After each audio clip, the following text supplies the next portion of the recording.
What's your emergency? There were a couple of calls about an object floating in the water. It was reported to be a 55-gallon drum. They could see a brown blanket and a human hand sticking out from the blanket. The detectives, they just tell me, we found Omar. I break down and just cry and just sob. The body was thrown out like trash in the bay. The surveillance footage was a smoking gun. This could be the break that we've been waiting for.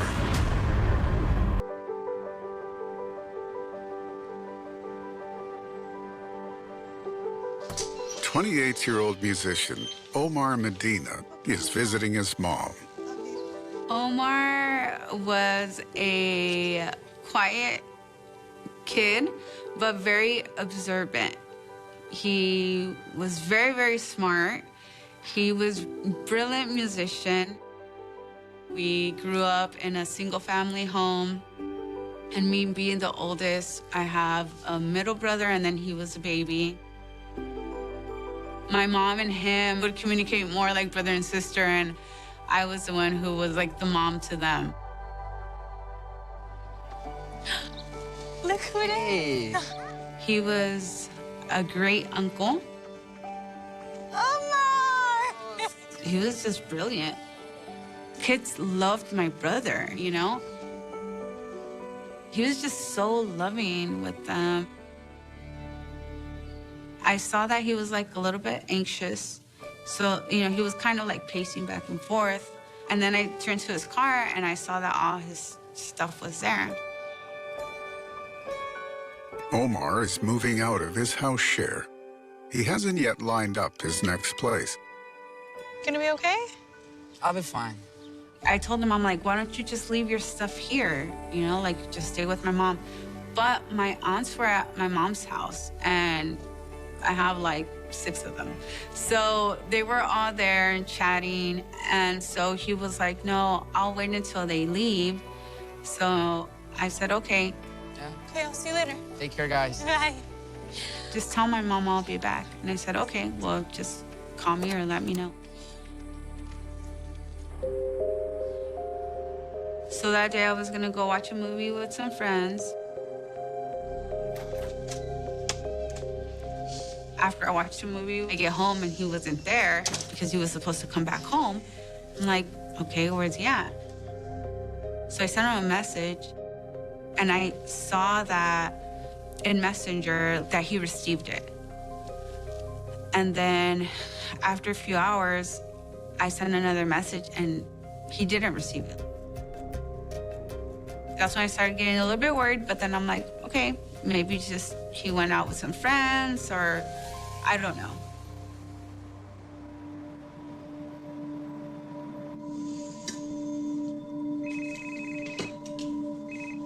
Hey, Mom. Then the next morning, my mom called me and she asked me, like, have you spoke with Omar? That's when I got worried. What, still? If she hasn't spoken to him, then, you know, something's a little bit off here. Yeah. Okay. So I called the police department and I told them that my brother was missing. Hi. My brother's been missing for over 48 hours. They immediately get entered into the missing person system. Community service officer gives some advice and some things that the family member can do to try to help find their missing loved one. Okay. When law enforcement gets involved, oftentimes we need search warrants or subpoenas. But family members can reach out to, say, service providers and say, my brother has been missing and I'm just trying to help find them so they can request records. So the first thing that I did was I tried to get his phone records. But for some reason, since the last time that I saw him, we can't see incoming calls. Alicia pulls in friends to help with the search. A few of my friends got together so we could give out missing persons flyers. We were out there just looking for him. We reached out to friends via Facebook. just any lead that we could think of.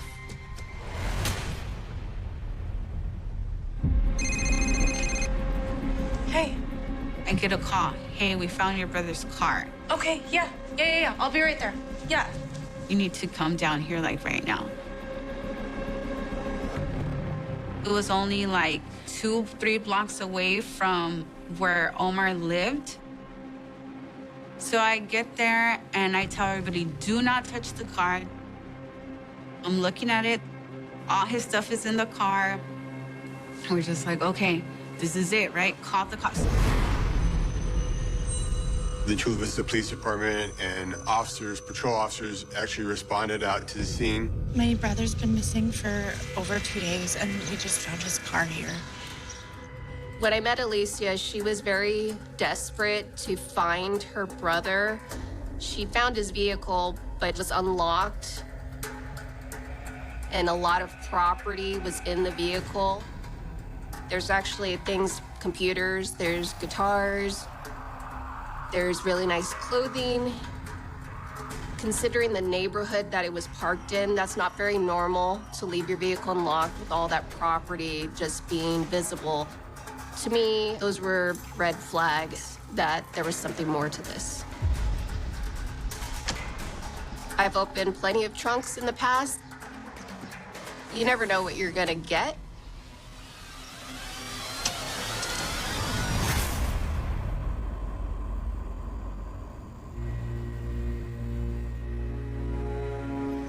I felt for Alicia and her family because all they wanted was their son and their brother back home, safe. They loved him very much, and I could tell that. I asked her further questions about her brother and kind of what the circumstances were for him leaving.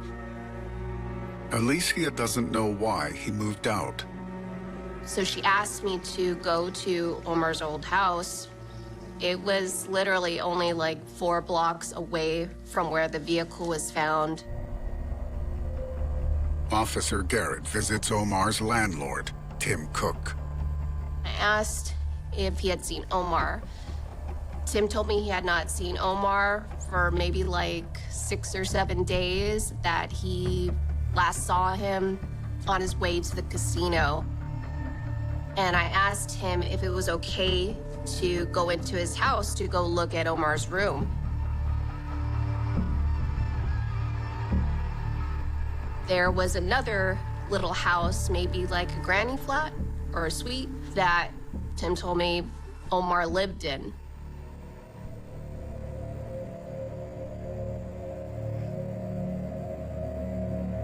There was debris on the ground, like there was some type of work being done. And I look at the ground inside. There's water on the floor. There's no carpet.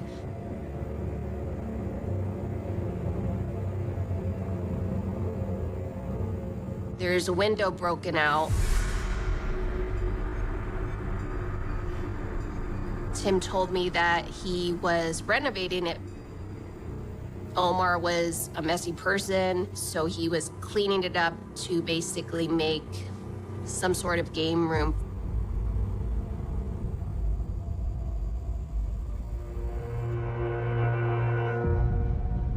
When we start investigations, one of the first things we try to do is locate where video cameras may be. Now, we knew at this point where his vehicle was located and we knew where he lived.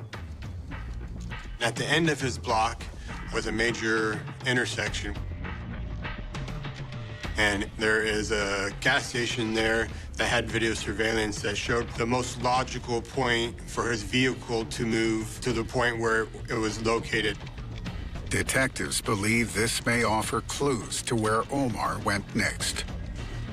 So we contacted the management there and retrieved that video. Officers hope the video will reveal how and why Omar's white Cadillac was left on the street. Let's take a look. Start on the day he was last seen.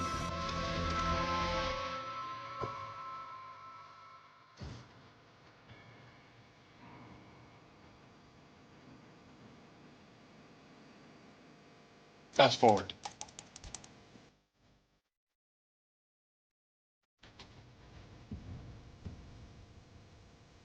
The video was for the gas pumps, and it gets the street out past the gas pumps. Punch in right there. So we zoomed the video in to see the cars passing through the camera and down the street and then turning on the road. Fast forward.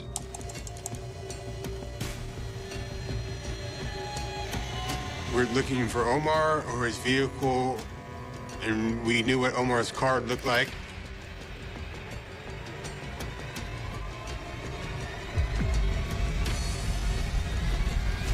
Is that his car?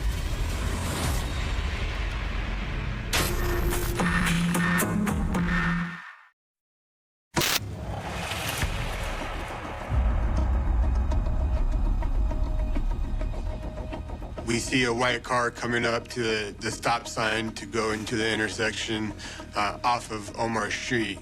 Slow it down. Punch in on the car.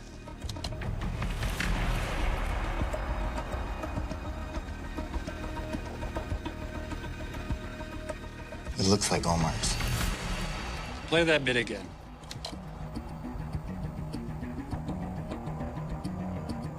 It's a four-door Cadillac, so that matches Omar's car. We felt very, very confident that we had caught a break and got Omar's vehicle being driven away from his street. We're looking inside the windows to see if we can identify who's inside. Is it Omar? Is somebody in the vehicle with him? But we can't make it out.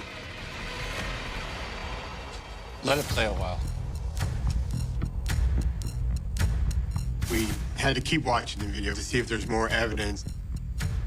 And we see Omar walking back on foot from the direction where the vehicle had come.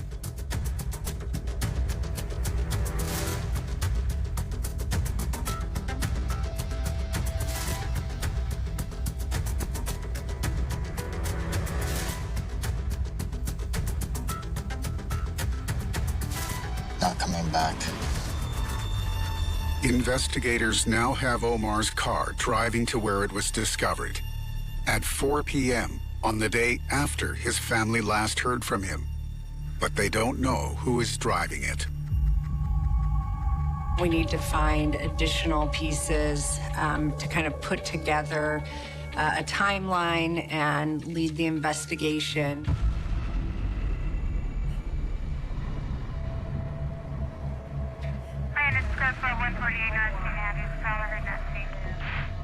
There were a couple calls to the Harbor Police Department about an object floating in the water that was a hazard.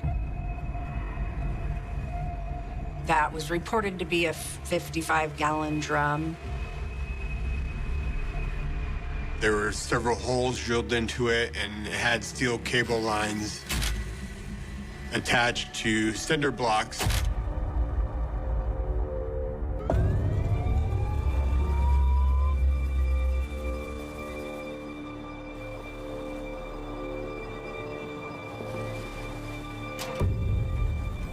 The Harbor Patrol opened up the lid, and they could see a brown blanket and what was a human hand sticking out from the blanket.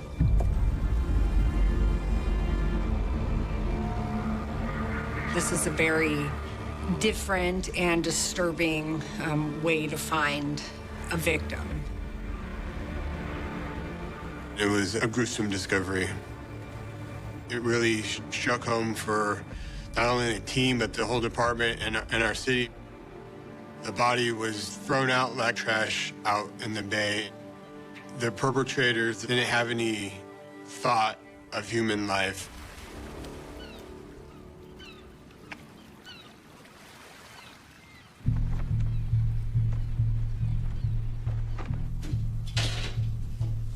The following morning, the autopsy was done.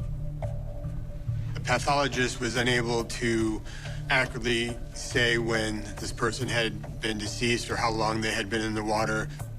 There was approximately 66 stab wounds to the body.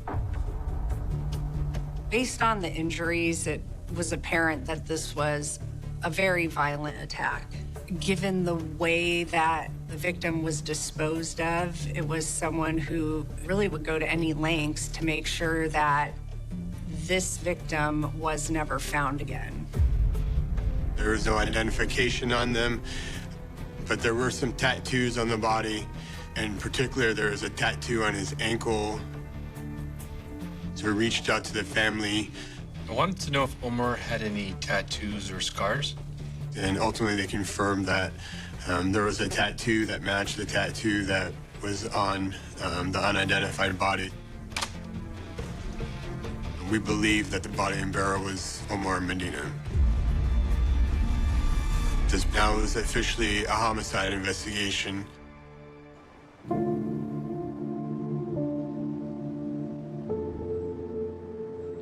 Detectives head to Omar's mother's house to deliver the news.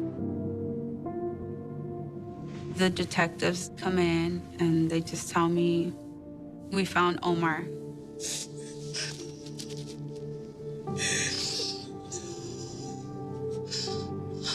I don't know if you've ever heard the cry of a mother when her son has been taken. It is the worst cry you will ever hear. I mean, it breaks your soul. He wanted to have a wife and he wanted to have kids.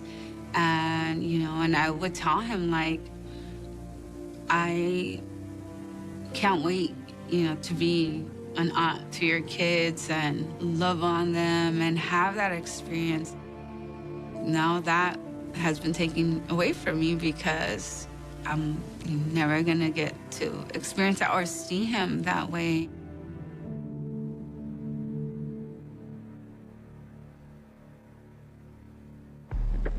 Investigators urgently need to establish who killed Omar and disposed of his body. A logical starting point was video surveillance from the marina and the Bay area. That area, the marina, is controlled by the Port of San Diego Harbor Authority, and there's cameras that cover entering and exits of the marina and different parts of the bay. Can I take a look at the surveillance footage of the ramp?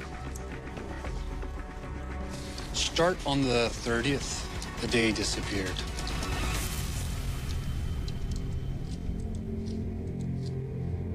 Fast forward.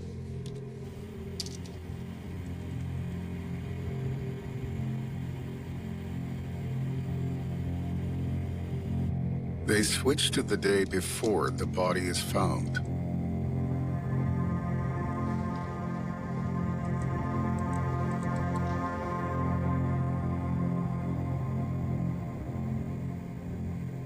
Punch in right there.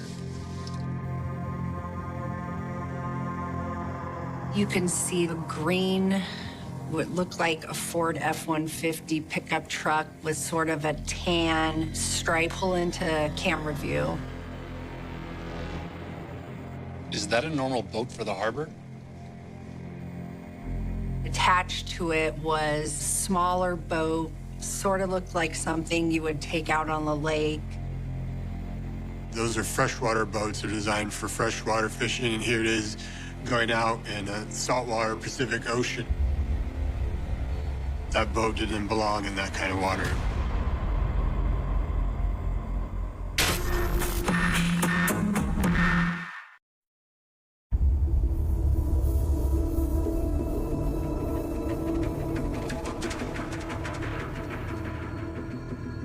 The truck backs up to the water. Punch in right there.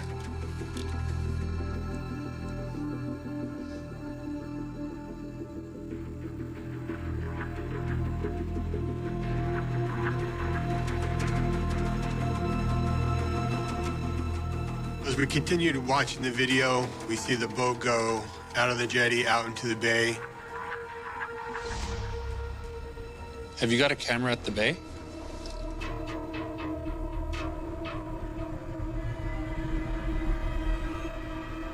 Can you punch in any tighter?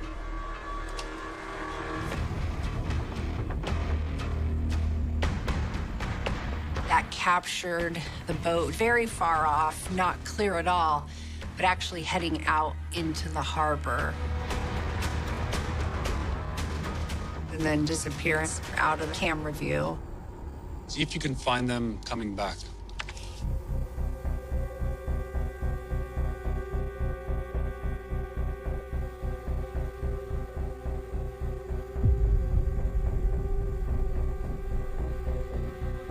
There. You can see within less than an hour, that same small boat returning. Okay, keep it playing. The boat was out of the bay for less than an hour. It's not a fishing trip. They weren't gone long enough for that. Wait, pause it. Punching on the boat. You see that? We can see the boat doesn't look the same as it did when it went out. Okay, go back to when it left.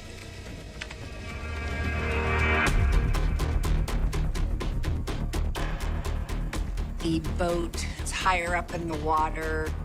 It became quite apparent that there had been something very heavy in the boat when it first went out that was no longer there when it returned. This is when the barrel went out to sea. This is when they took Omar out into the bay.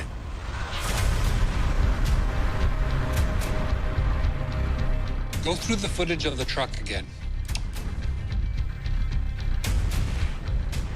These two vehicles, the boat and the truck, the driver and the passenger become focuses of our investigation. Zoom in. We were unable to see the registered number on the boat. We were unable to see the license plate of the truck. But it's clearly a 90s model Ford pickup truck. Couldn't positively identify the passenger and the driver of the truck. But you could definitely see it was two males. You could tell they were wearing shorts. Officers need a closer view of the vehicles. We have a date and a time frame. So we try to look at which way did they leave the marina.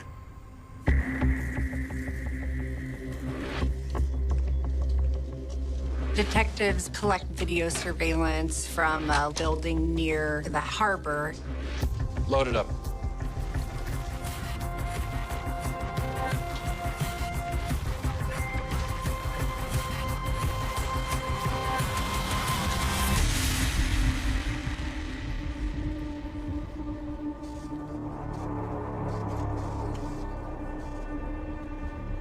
What's that? Zoom in there. It's shot from a long way away. We don't have license plates or we can't ID anybody that's in it. The vehicles disappear from view. Investigators can only identify the model of the truck. There are many trucks that match the description. So police try to identify the boat. Does this look familiar to you? One of the detectives recognized the sticker pattern as a bass tracker, bass boat. Can you look into it for me? So the detective reached out to the manufacturers, sent in some of the zoomed in photos and stills of the video, and ultimately was able to identify the year range that this boat was made.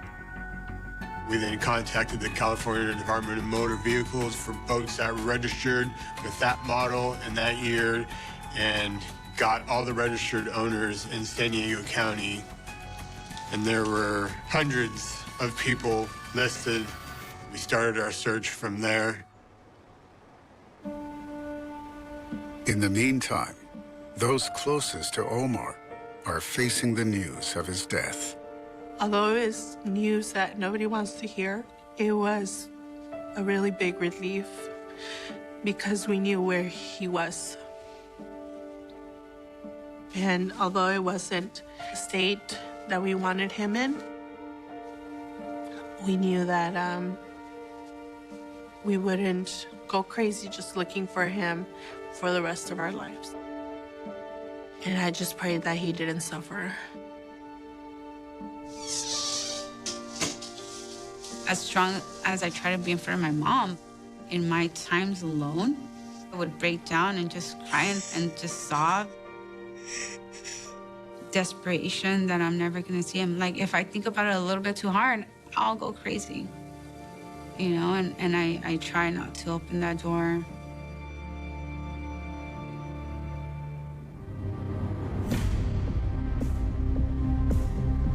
We start looking at people who knew Omar, and that included Tim Cook, because that was the last person that he lived with.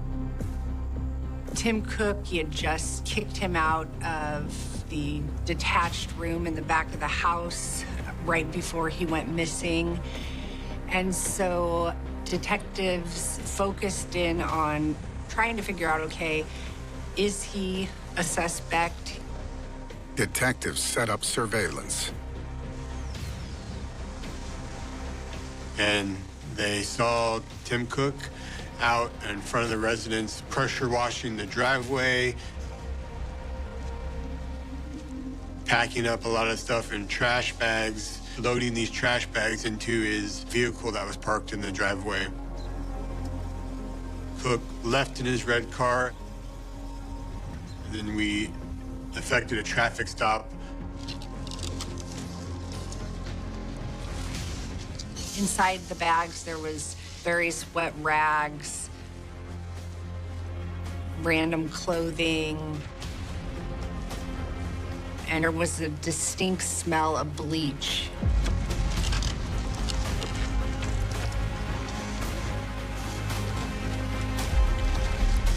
We were seized his vehicle and the contents of the vehicle for evidence, but we hadn't developed enough probable cause to get a judge to issue an arrest warrant for the arrest of Timothy Cook for homicide. They suspect Tim is one of the men from the marina, but have no leads on who the second man is. So we figure out who is associated to Mr. Cook, his friends, family. As we're doing that, we learned that Tim's brother had a storage facility. There we are. Okay. So we went to that yard. Hey, come take a look.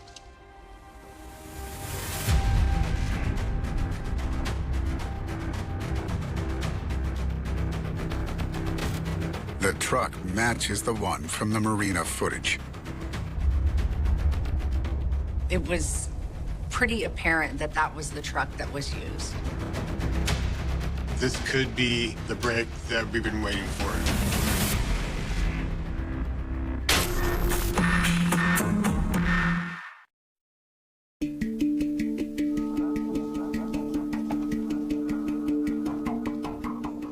We seized that green truck and brought it back to our police station. Investigators search for clues to identify the second man they saw moving Omar's body. While processing the vehicle, we located a receipt for Home Depot. Bag. We could use these receipts with a timestamp to go back to his location and try to find video surveillance. And they found a mug that had a photograph on it. Investigators do not recognize the man in the photo.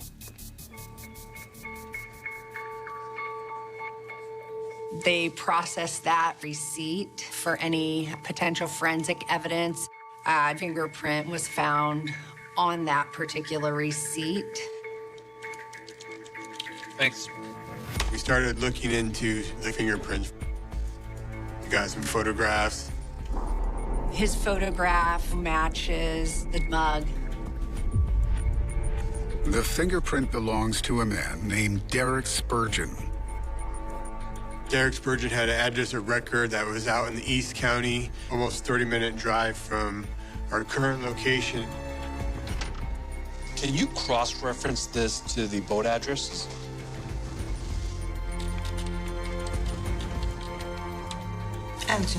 And where Spurgeon lived, there was actually a bass tracker boat registered to his girlfriend at the time. We were able to get probable cause and get a search warrant to search that property.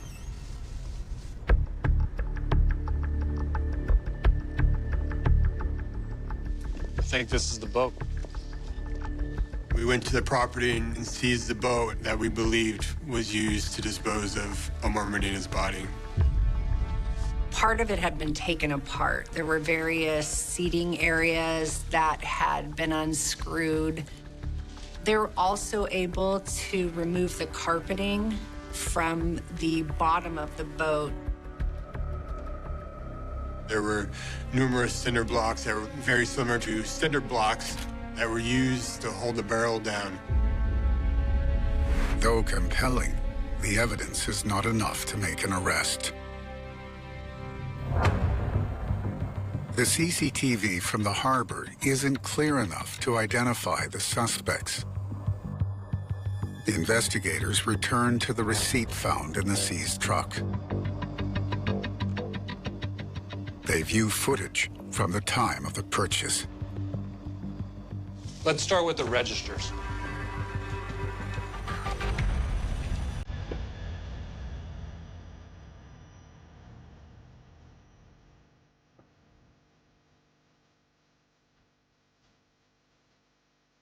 The surveillance footage is actually very clear.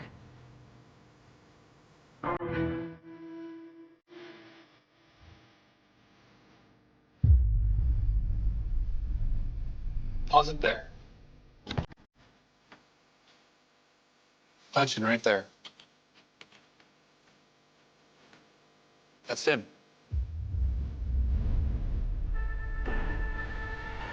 You can see Tim Cook wearing a distinct long sleeve green shirt. Okay, play it.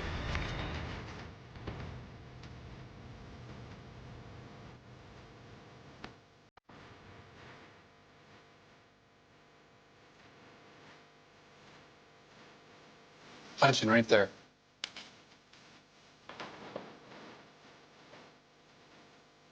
What's he got?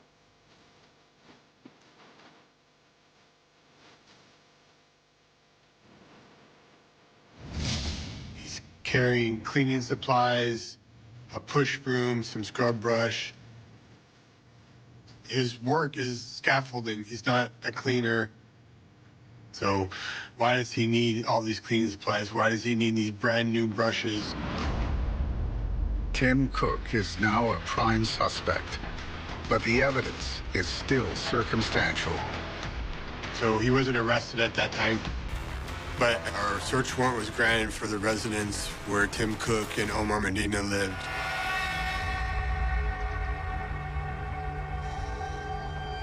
So we went back to that residence.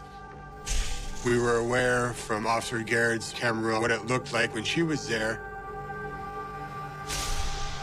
When we went there, approximately 4 days later, it was drastically different. The granny flat where Omar lived, now the drywall was ripped off. The floor was scraped off and pressure washed. There was a smell of cleaning supplies in there. The main house where Tim Cook lived, the sink was ripped out. It was literally broken with jagged edges hanging off of it. And this was all very indicative for us for a crime scene cleanup. We did forensic processing of Omar's living area, and unfortunately, we didn't find any blood there, but we found lots of chemical indications that bleach was used to clean up. Somebody went through great lengths, through great efforts to hide what occurred here in this room.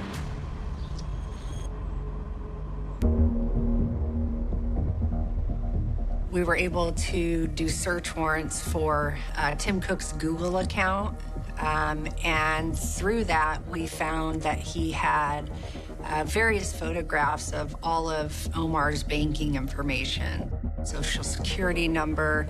He had everything in order to access Omar's account, including the application when he set up his bank account.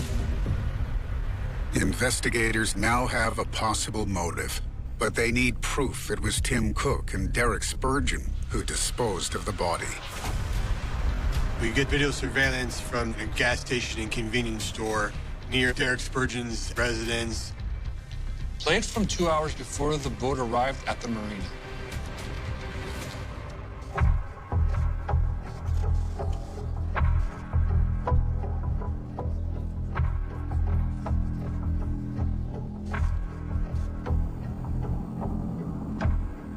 We were reviewing that video. We had hours of that video from the gas station.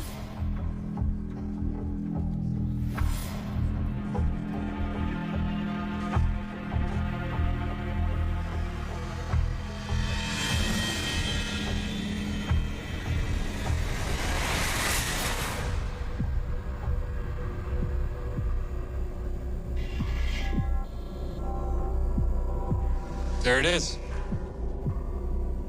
The green truck pulls in, and attached to it is the bass tracker boat. It's definitely them. This video from this convenience store was the most clear, definitive, and close-up video that we had gathered. Punching on the cap. As it pulls up to the pump, we could clearly see there's also a white barrel in the bed of the truck.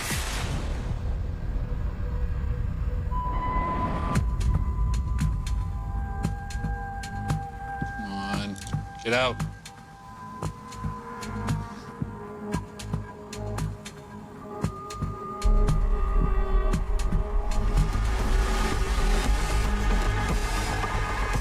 That's Derek Spurgeon.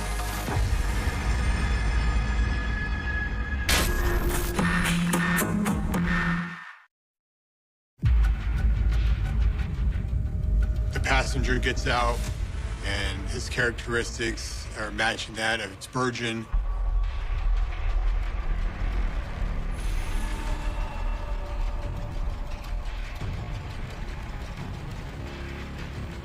And he goes to the back of the boat and starts filling up with gas.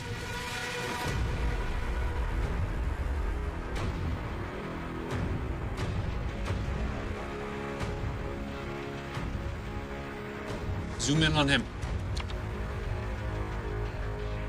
The driver exits the truck, walks around the front of the truck, and enters the front door of the convenience store.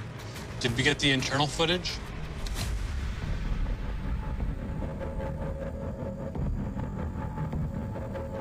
The driver of the truck walks in, and we can see he's wearing shorts, a maroon-colored shirt, and a green hat.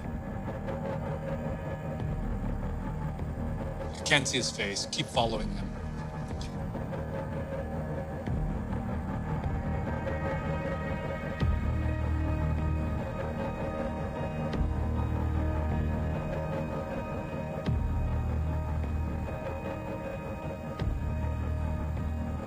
And he walks up to the cash register and purchases some items.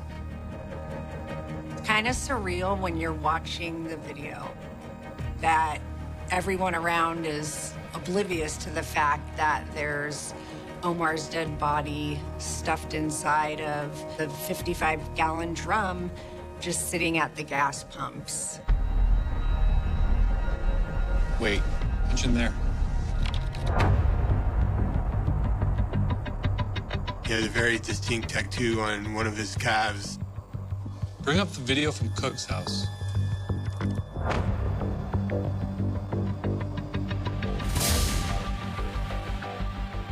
We've got him. This is where we caught another huge break in the case. We could look at this video and identify that's Tim Cook in the vehicle, that's Tim Cook driving it, and that's Derek Spurgeon. So now we are very, very confident that we have identified our two suspects in this investigation. We executed the arrest warrants at their residence and took them into custody. We did search warrants for call detail records. Detectives were able to see that right as they were dumping the barrel in the bay, Derek Spurgeon's cell phone connects to a tower that is right in the area of the harbor. Shortly after that, Tim Cook's phone also connects to a tower in the same area. It shows us we have the right suspects. Tim Cook and Derek Spurgeon plead not guilty, so the case goes to trial. Tim Cook was convicted of second-degree murder. Derek Spurgeon, eventually, he ended up pleading guilty to illegally disposing a body. Derek Spurgeon is sentenced to 6 months. Prosecutors are unable to prove Tim Cook's crime was premeditated. He is sentenced to 45 years to life for second-degree murder. No one else was found to be involved in the murder. The surveillance footage was really like the smoking gun. Without it, we would have had no clue what they were doing or who either of the suspects were. We believe it was a financial motive. And so everything just culminated to a head on September 30th. Based on the evidence collected, we believe Omar returned back to his house. He was owed money. Tim Cook didn't return his deposit money since he was getting kicked out of the house. There was some sort of altercation where Omar was ultimately killed in his house in the granny flat.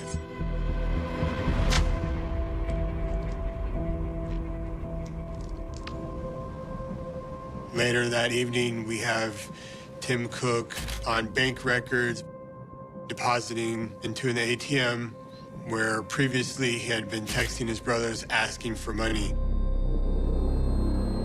Timothy Cook had Omar's bank information and all the information he would have needed to withdraw the money from Omar's account. That next morning, he moved Omar's car down the street and around the building. We had the video of him with a 55-gallon drum in the back of his truck. He goes into the 7-Eleven and then exits and drives out to the marina where he ultimately disposes of Omar's body out there.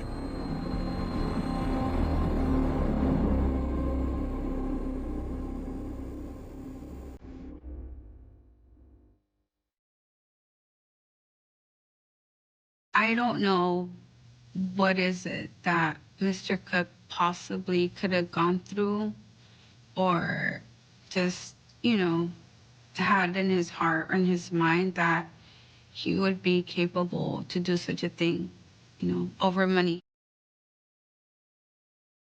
But what is, and what was done is done, and all we have left is to move forward.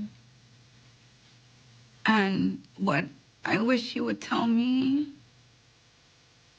is that he's okay. Omar was loved by many, and he had a lot to give. He had a lot of aspirations. He had a lot of dreams. The systematic unlocking of the Blackwood Valley's deepest secret did not arrive as a triumphant burst of clarity, but rather as an agonizingly slow dissection of an institutional and societal failure that had lasted for nearly 40 years. Once the initial shock of the DNA match subsided, the procedural reality of the 2026 investigation set in with a crushing, bureaucratic weight. The team of specialized cold case detectives paired with molecular geneticists, had successfully isolated the killer's profile from the microscopic skin cells preserved in the weave of Clara Thorne's red woolen mitten. But a profile alone was just an abstract sequence of data points. To turn that sequence into an airtight conviction, the state had to trace the timeline of a ghost, to reverse engineer the life of an unassuming local laborer who had lived, worked, and socialized within the exact same boundaries as the child he had destroyed. The suspect, an 64-year-old retired heavy equipment operator named Dennis Vane, was a man who had intentionally constructed a life out of the background noise of the valley. He was not a recluse, nor was he an obvious societal outcast. He was the man who cleared the snow from the county roads in the winter. He was the man who volunteered to fix the bleachers at the high school football field. He was the quiet neighbor who lived at the end of an unpaved lane, whose property bordered the sprawling, dense expanse of the state timberline. For 38 years, Vane had watched the sheriff's department cycle through 3 different administrations, watched the Thorne family collapse under the weight of their unresolved grief, and watched the valley slowly transform from a rural, tight-knit community into a modern, transient suburb. He had stayed, not out of bravado, but out of a calculating, predatory understanding that flight would look like a confession, while staying perfectly still would render him completely invisible. The forensic laboratory in the state capitol became the nerve center for the reconstruction. Using advanced phenotypic rendering and artificial intelligence-driven timeline analysis, investigators began the process of auditing every hour of Dennis Vane's life during October of 1988. They pored over crumbling, handwritten logbooks from the logging company that had employed him, dusty tax records, and microfilmed editions of the local newspaper. What emerged was a terrifying portrait of a stealth predator who had used his employment as a physical and legal shield. In 1988, Vane had been tasked with clearing access roads deep within the Blackwood Timber Reserves, the exact sector where Clara Thorne's school bus dropped her off, and the exact territory where the physical search had been stymied by the sheer density of the undergrowth and the chaotic layout of old, unmapped logging trails. Detective Robert Vance, who had taken over the cold case unit after the original investigators had either retired or passed away, spent his nights in a sterile, fluorescent-lit room staring at a vast, topographical map of the valley. He began to overlay Vane's work assignments with the historical search grids from 1988. The alignment was precise, neat, and chilling. Vane hadn't hidden his activities from the search parties. He had integrated himself into them. Historical photographs from the third week of the 1988 search showed a younger Dennis Vane standing near the command post, wearing a high-visibility vest, holding a thermal flask, and pointing toward the northern ridge, the opposite direction from where Clara's body was ultimately discovered. It was a classic manifestation of counter-investigative manipulation, a predator steering the hounds away from his den while pretending to help pull the sled. The psychological impact of this specific revelation on the community of Blackwood was devastating. The cold case nightmare had transformed from a distant, historical tragedy into an active, immediate source of betrayal. People who were now in their 50s and 60s, people who had played Little League Baseball with Vane's nephews or had bought firewood from him in the 90s, realized that their memories of a safe, uncomplicated childhood were completely contaminated. The realization created an immediate, visceral sense of cognitive dissonance. The collective memory of the town was a house built on sand, and the foundation had just given way. The local coffee shop, the hardware store, and the church steps became places of quiet, tense observation. People began to reevaluate every interaction they had ever had with Vane, searching their memories for a word, a look, or a gesture that should have given him away. As the state prepared its search warrants for Vane's property, the forensic teams deployed ground-penetrating radar and botanical anomaly mapping to the end of the unpaved lane on Elm Street. The objective wasn't just to search the house, but to audit the entire landscape. Predators who hide their victims close to home often leave a secondary trail of environmental disruption. The radar sweeps of Vane's yard revealed an intricate network of old, buried structures, a root cellar that had been filled in with gravel in 1991, an old well house that had been capped with concrete, and several deep trenches that had been dug under the guise of installing a drainage system. Every anomaly was a potential vault, a repository for items that Vane might have kept to sustain his obsession over the decades. Inside the residence, the scene was one of aggressive, suffocating normalcy. There were no bloodstains, no trophies prominently displayed on shelves, no obvious signs of a fractured mind. The house was clean, orderly, and smelled faintly of pine cleaner and old tobacco. But when the behavioral analysis unit began to dismantle the structure, removing the drywall and lifting the floorboards, they found the true architecture of his isolation. Behind a false wall in the tool shed, tucked inside an old, rusted oil drum, was a collection of index cards. Each card was meticulously dated, containing handwritten notes about various children in the valley from 1985 to 2005. It was a ledger of surveillance, an archive of targets, a terrifying confirmation that Clara Thorne had not been an isolated incident, but the singular manifestation of a lifelong, calculated hunger that had been kept in check only by the predator's immense capacity for discipline and patience. The index cards detailed bus schedules, walking routes, clothing descriptions, and specific habits of dozens of youth who had grown up in Blackwood. For the detectives, reading through these cards was like looking into a furnace of unchecked, hidden depravity. They realized that the town had been living on the edge of a knife for 20 years. The only reason more children hadn't vanished was because Vane was a minimalist. He understood that multiple disappearances in a small geographic area would bring down a level of federal scrutiny that no amount of local camouflage could withstand. He had taken Clara, achieved his psychological climax, and then spent the next 2 decades feeding on the memory and the surveillance of others, using the cards as a substitute for action. The legal strategy for the prosecution was complicated by the passage of time. Many of the original witnesses from 1988 were dead. Others had cognitive decline or memories that had been distorted by decades of media coverage and local rumors. The state couldn't rely on testimonial evidence. The entire case had to be built on the back of the revolutionary technology that had cracked it open. The defense immediately filed motions to suppress the genetic genealogy data, arguing that the use of public DNA databases to identify a suspect violated privacy rights and constituted an illegal search under the Constitution. This legal maneuvering turned the Blackwood case into a national battleground for forensic ethics, a high-stakes debate over where the line should be drawn between the pursuit of justice for a murdered child and the digital privacy of the public. Detective Vance found himself caught in the center of the storm. He was called to testify at a series of pretrial hearings, his every word scrutinized by high-profile defense attorneys who sought to find a flaw in the chain of custody for the red woolen mitten. The mitten, which had sat in an evidence locker since 1988, was treated with the reverence of a holy relic. It was the physical anchor of the entire prosecution. If the defense could prove that the mitten had been contaminated at any point during the last 38 years, that a lab technician had handled it without gloves, or that it had been stored in a damp environment that allowed external DNA to migrate into the fabric, the case would disintegrate. The procedural integrity of the 1988 Sheriff's Department was put on trial, exposed for its primitive methods, its lack of logbooks, and its reliance on casual storage. While the lawyers argued in the courthouse, the physical excavation of the logging shack where Clara's remains had been found neared completion.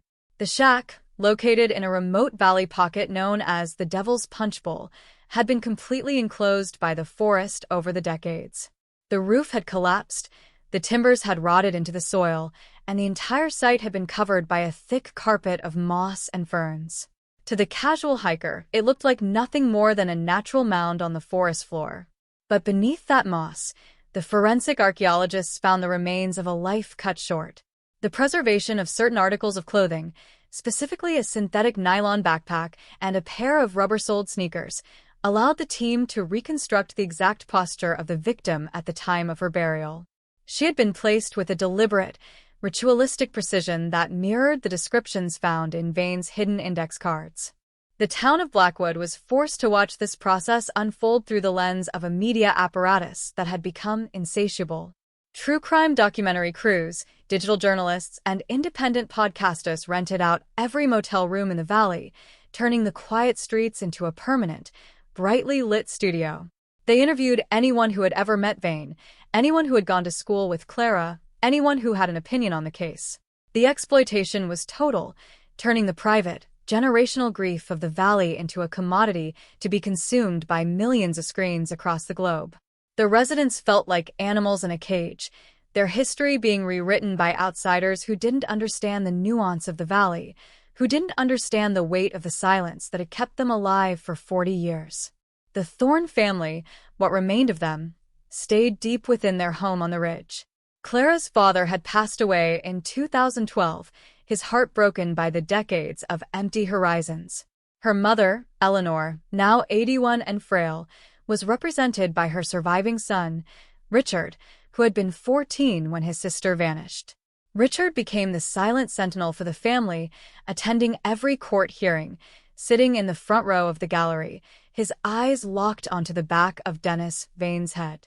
There was no anger in Richard's face, only a cold, immovable determination to see the process through to its bitter end. He was the living link to October 14, 1988, the personification of a promise made by a brother to a sister that he would never stop looking. As the pretrial hearings stretched into the summer of 2026, the suspect's health began to fail. The stress of the exposure, combined with decades of heavy drinking and a sedentary lifestyle in retirement, manifested as a series of cardiovascular crises. Vane was moved from the county jail to a secure medical wing at the state prison, his appearances in court limited to video feeds that showed a man shrinking before the eyes of the public. The town watched his physical decline with a mixture of frustration and panic. The fear that he would die before a jury could deliver a verdict, that he would escape human justice through the biological exit of a heart attack, became an obsession in Blackwood. They needed the trial. They needed the public exposure. They needed the collective catharsis of a guilty verdict to validate the 38 years of suffering. Detective Vance shared this panic. He knew that a post-mortem resolution would leave the case file technically closed, but emotionally unraveled. He worked with the state's attorneys to expedite the proceedings, pushing for a trial date before the end of the year. He spent his days interviewing Vane's former associates, looking for any information that could be used to secure a confession before the suspect's health gave out entirely. He offered deals, concessions on housing, medical care, and family visitation, if Vane would simply sit down and provide a full, recorded account of the abduction, the motive, and the location of any other victims. But Vane remained a fortress of silence. He understood that his silence was his last remaining weapon, his only way to maintain control over the town, over the police, and over the family he had destroyed. The silence of Dennis Vane was different from the silence of the valley. The valley's silence was a defensive reaction to trauma, an attempt to protect itself from the unknown. Vane's silence was an act of aggression, a deliberate withholding of information that kept everyone hovering in a state of permanent uncertainty. He knew that as long as he kept his mouth shut, the families of those other 4 missing girls would never know peace. The detectives would never know if they had caught a local killer or a regional serial predator, and the town would never be able to fully close the book on the Blackwood mystery. He was feeding on their anxiety, using his mortality as a shield against their need for finality. The tension in the valley reached a boiling point during a town council meeting in September. The issue was whether to approve a zoning permit for a permanent memorial site at the edge of the timberline where Clara had disappeared. The debate devolved into a raw, emotional conflict between those who wanted a visible place of remembrance and those who argued that a memorial would simply turn the town into a permanent pilgrimage site for true crime tourists. Parents argued against neighbors they had known for decades. Insults were traded. Tears were shed in public. The meeting was a clear indication that the cold case nightmare had not just ended with an arrest, it had fractured the community along generational and ideological lines that would take decades to repair. Vance watched the breakdown from the back of the auditorium, realizing that the arrest had not brought peace, it had brought a different kind of war. The truth had not liberated Blackwood, it had exposed the fractures that had been covered up by the silence since 1988. He saw that the town was mourning not just Clara, but the loss of their own narrative, the comfortable, tragic story of a girl who had been taken by a passing stranger, a drifter who had vanished into the night. That narrative allowed them to remain innocent, to remain victims of an unpredictable, external universe. The reality, that the predator was one of their own, a man who had helped build their houses and clear their roads, forced them to confront their own complicity, their own blindness, and their own vulnerability. The chapter was drawing to a close, but the resolution was nowhere in sight. The forensic reports were complete, the legal motions filed, and the suspect lay in a hospital bed under 24-hour guard, his life ticking away in sync with the legal clock. The Blackwood Valley was caught in a state of suspended animation, waiting for a trial that might never happen, waiting for a confession that would never come, and waiting for a peace that seemed more distant than it had during the 38 years of the mystery. The technology had done its part. It had pulled the name from the fabric of the mitten, it had located the bones beneath the moss, but it could not fix the broken heart of the community, nor could it silence the persistent, haunting echo of a 12-year-old girl who had walked into the woods and never walked out.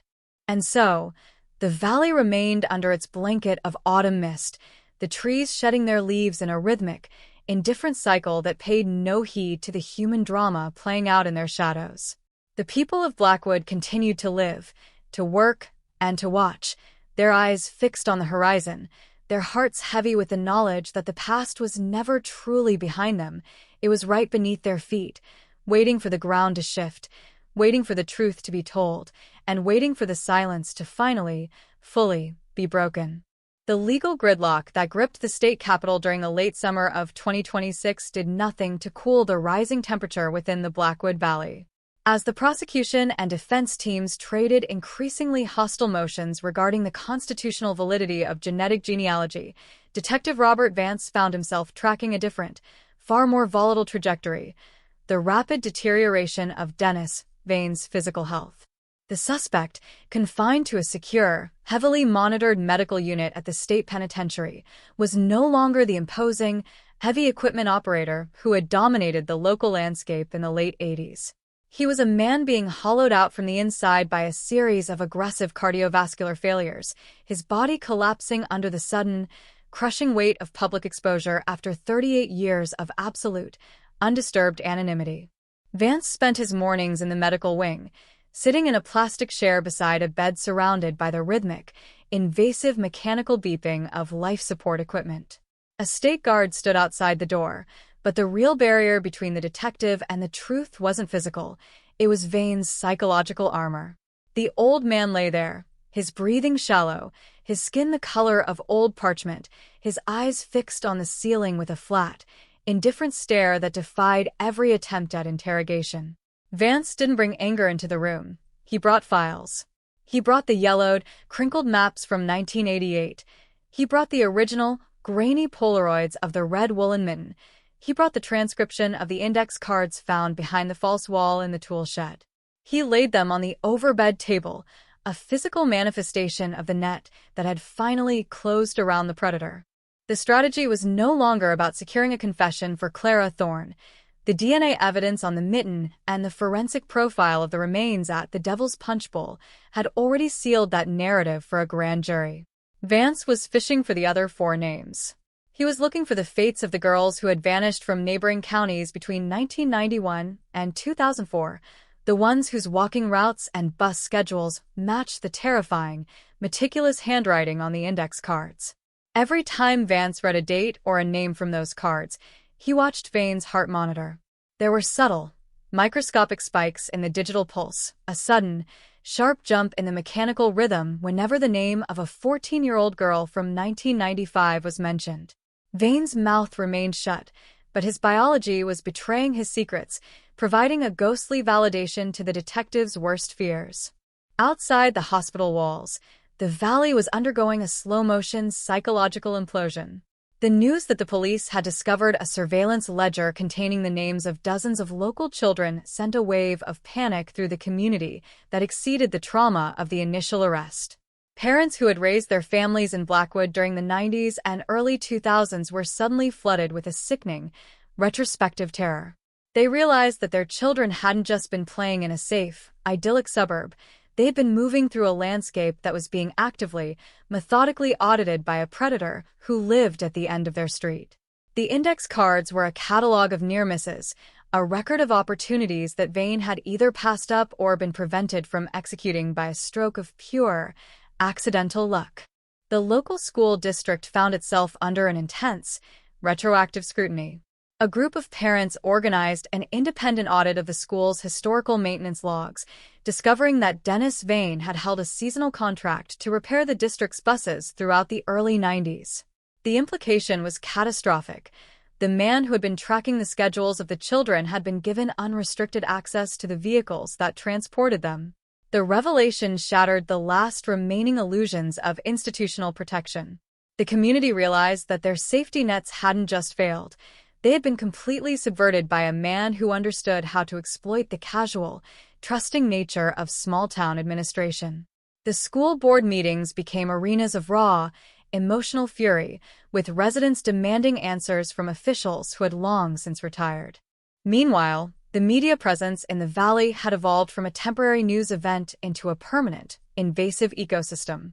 True crime production companies had leased an abandoned storefront in the town center, transforming it into a high-tech broadcast hub.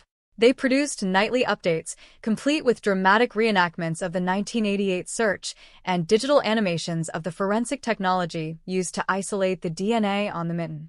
The commercialization of the tragedy was total.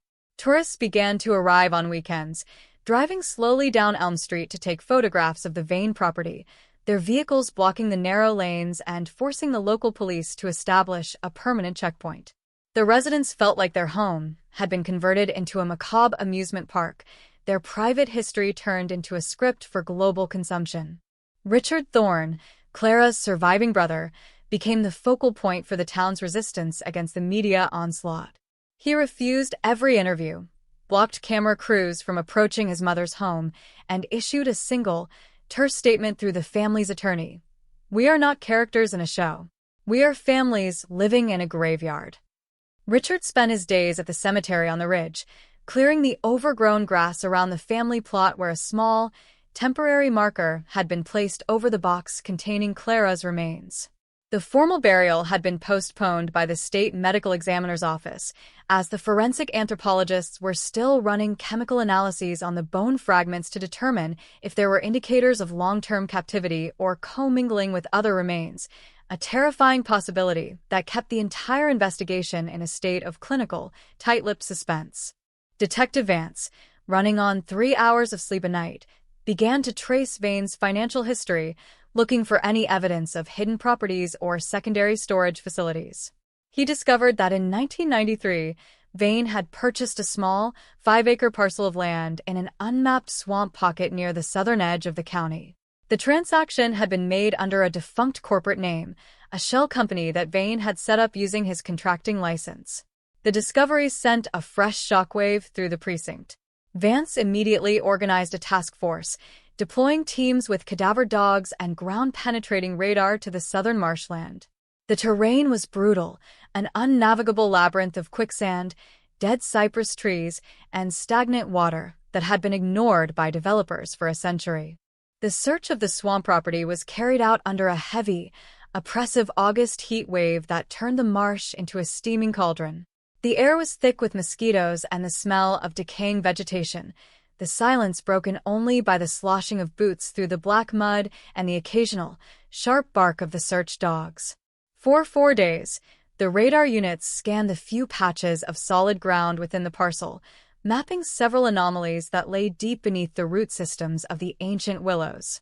The process was agonizingly slow, requiring the team to dig by hand with specialized tools to avoid damaging any potential evidence preserved in the anaerobic environment of the peat moss.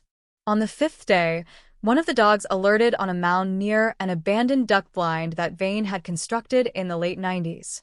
The excavation revealed a heavy plastic container, sealed with industrial adhesive, buried 3 feet beneath the waterline. When the forensic techs sliced the container open in the field, they found it wasn't a body, it was an archive of a different kind. Inside were hundreds of personal items, school ID cards, hair ribbons, single earrings, small toys, and pieces of clothing, all carefully preserved in individual Ziploc bags. It was a trophy vault, a historical record of a lifetime of theft. The items didn't just belong to Clara Thorne. Vance recognized names and descriptions that linked the contents directly to all 4 of the other missing girls from the tri-state area. The discovery of the swamp archive completely altered the legal landscape. The state attorney general bypassed the local prosecutors, taking direct control of the case and consolidating the charges into a multi-jurisdictional indictment that labeled Dennis Vane as one of the most prolific, disciplined stealth predators in the history of the region. The defense's attempts to suppress the original DNA evidence became irrelevant. The prosecution now had a physical chain of custody connecting the suspect directly to 5 separate crime scenes across 20 years. The net was no longer just tight. It was absolute. But the victory felt hollow in the precinct. The confirmation that 4 other families had been living in the same decades-long purgatory as the Thorns brought no relief, only a wider, more devastating circle of grief that overwhelmed the resources of the county's victim support services. Vance returned to the medical unit with a leather case containing photos of the items recovered from the swamp container. He laid them out one by one on the suspect's bedsheet: a blue plastic hair clip from 1991, a silver charm bracelet from 1997, a high school library card from 2004. He placed them directly within Vane's line of sight. "It's over, Dennis," Vance said, his voice flat, devoid of theatricality. "We found the Marsh property. We have the container. The families know. The state has the indictment. There's no trial to fight anymore. The only question left is if you want your name to go into the ground with a single shred of humanity, or if you want to die like a coward in this bed." For the first time since his arrest, Dennis Vane moved his head. His eyes slid down from the ceiling, tracking the photos on the white linen sheet, his pupils dilating as he recognized the items he had kept hidden in the dark for decades. A long, rattling breath escaped his throat, a sound that seemed to come from the very bottom of his collapsing chest. His fingers twitched against the plastic guardrail of the bed, a predatory reflex attempting to reach for the images of his control. He looked up at Vance, his mouth twisting into a dry, bitter grimace that was half smile, half snarl. He didn't speak a name, but he leaned forward, his voice a low, gravelly whisper that barely registered on the detective's digital recorder. "You think you found everything, but the woods go on forever." Hours after that cryptic, final transmission, Vane's heart monitor triggered a continuous, flatline alarm. The biological exit that the town had feared had arrived. The suspect was dead, his internal organs failing before the state could formalize the new indictments or bring him into a courtroom to face a jury of his peers. The reaction in the Blackwood Valley was a chaotic explosion of paralysis and rage. The monster was gone, but he had escaped the public reckoning that the community had spent 38 years waiting for. There would be no trial, no cross-examination, no final, satisfying bang of the judge's gavel to signal the definitive end of the narrative. The town was left with the bodies, the trophies, and the index cards, but the architect of the nightmare had slipped away into the absolute silence of the grave. The precinct was quiet the night after Vane's death. Vance sat at his desk, the digital recorder playing the final whisper over and over again through his headphones. "The woods go on forever." The line wasn't just a boast. It was a warning. It meant that the 5 cases they had linked to Vane might only be the ones he chose to archive in the swamp container. It meant that the topography of the valley, the endless miles of old logging trails, abandoned mines, and dense timber reserves could be hiding other vaults, other children who had been swallowed by the silence during Vane's 40-year tenure as the king of the background noise. The closure that the revolutionary technology had promised had turned out to be an illusion. They had solved the 1988 cold case, but in doing so, they had opened a doorway into a wider, darker corridor of unresolved questions that would haunt the department for generations. The transformation of Blackwood into a site of permanent historical trauma was now complete. The town council voted in an emergency session to purchase the Vane property using eminent domain laws, authorizing the immediate demolition of the house and the tool shed. They wanted to erase the physical footprint of the predator, to turn the end of Elm Street into a blank space that offered no visual anchor for the true crime tourists or the memories of the residents. But Vance knew that tearing down the wood and the drywall wouldn't touch the real rot. The true architecture of Thorne's crime was written into the social contract of the town itself. The collective blindness, the comfortable routines, and the desperate, naive desire to believe that evil always wears a recognizable face. As autumn returned to the Blackwood Valley, dropping a thick, suffocating blanket of gray mist over the pines, the town settled into a different kind of quiet. It was no longer the heavy, expectant silence of a mystery waiting to be solved. It was the exhausted, brittle quiet of a community that had seen its own reflection in the dark and had been broken by the sight.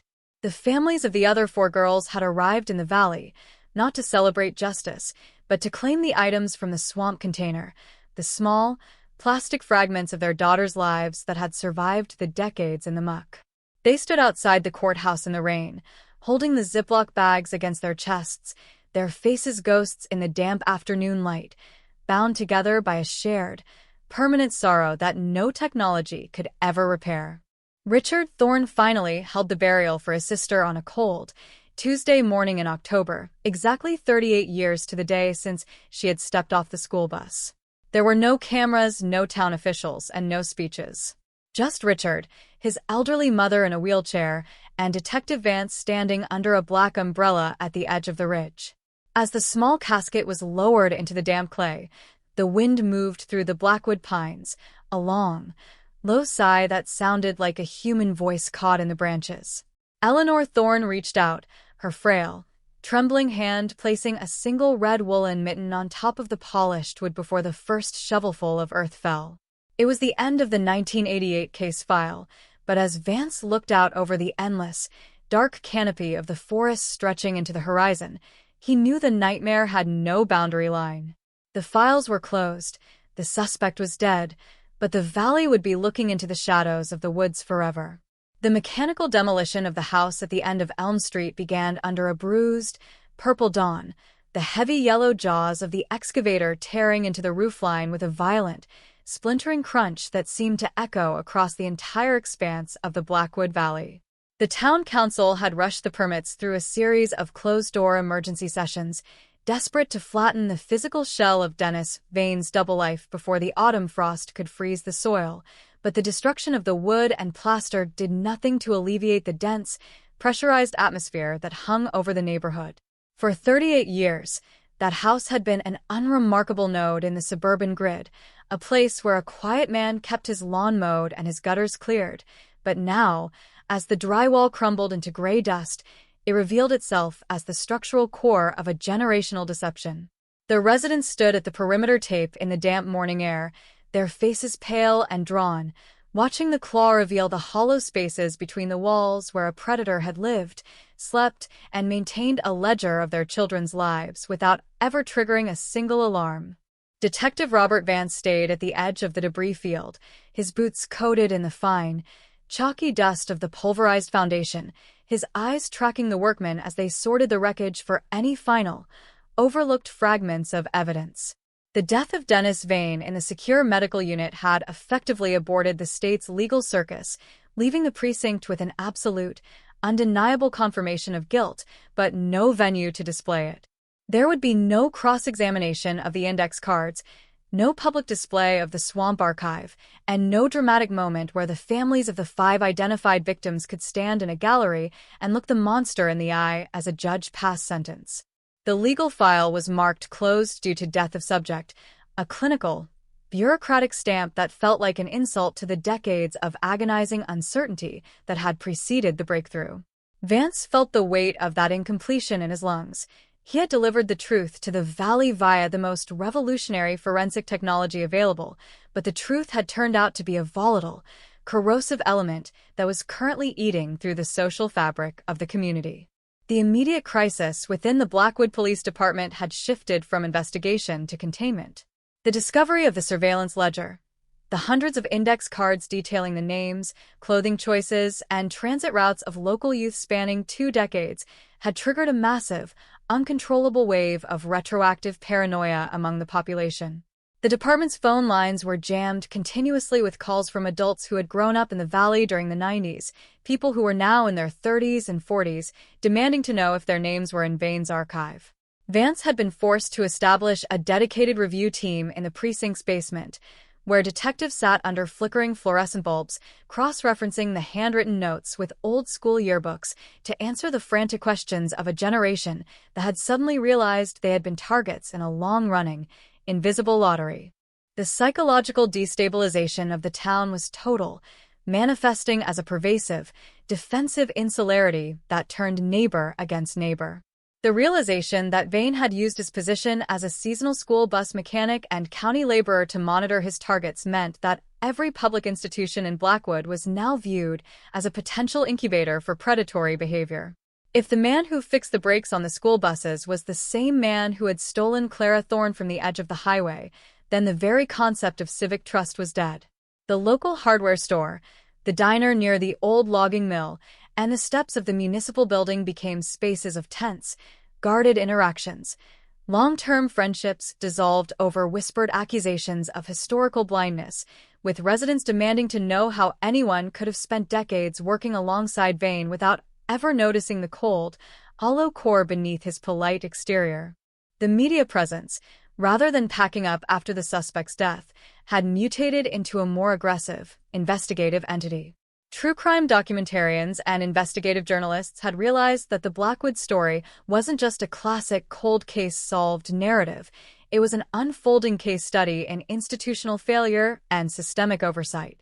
They began to dig into the old sheriff's department logs from 1988, pulling archived personnel files and demanding freedom of information releases regarding the original search for Clara Thorne. The focus of the global true crime audience had shifted from the monster itself to the community that had allowed him to survive. The valley was being painted on millions of digital screens as a backwards, insular enclave that had traded the safety of a 12-year-old girl for the maintenance of its own comfortable, small-town reputation. Richard Thorne remained the only anchor of dignity in a landscape that had been thoroughly commercialized by the media apparatus. He spent his days inside his mother's house, the curtains drawn against the long-range lenses of the paparazzi who camped at the base of the Ridge Lane. His mother, Eleanor, had entered a state of rapid, progressive cognitive decline in the weeks following the identification of Clara's remains, her mind retreating into a merciful, foggy landscape where the events of October 14, 1988, were starting to blur with the distant memories of her own childhood. Richard was left to carry the clarity alone, sitting in the quiet kitchen with a small leather case of his sister's belongings that Vance had returned to him after the forensic clearances. Inside was the silver locket, the class ring, and the single red woolen mitten that had sat in an evidence locker for 38 years, items that had gone from being clues to being relics of a life that had been violently arrested before it could ever truly begin. Vance's obsession, however, had not died with the suspect. The final words of Dennis Vane, the low, gravelly whisper recorded on the digital unit hours before his heart failed. "The woods go on forever," had become a chronic, internal hum that the detective could not silence. He spent his evenings back in the evidence room, ignoring the formal closure orders from the district attorney's office, staring at the topographic maps of the county's northern timber reserves. Vane's words weren't a poetic reflection.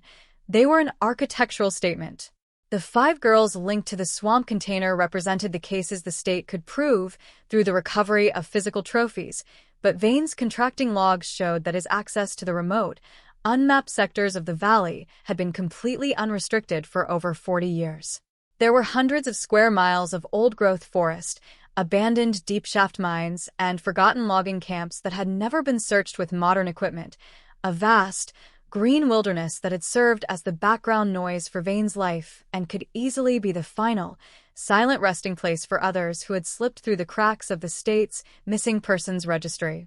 The detective began an unauthorized, solitary audit of every unsolved disappearance within a 50-mile radius dating back to 1978, the year Vane first obtained his heavy equipment operator's license from the county. The data was a messy, disorganized labyrinth of forgotten runaways, transient workers, and children from the rural fringes of the valley whose files had been treated with a casual, dismissive bureaucracy by the understaffed rural precincts of the era.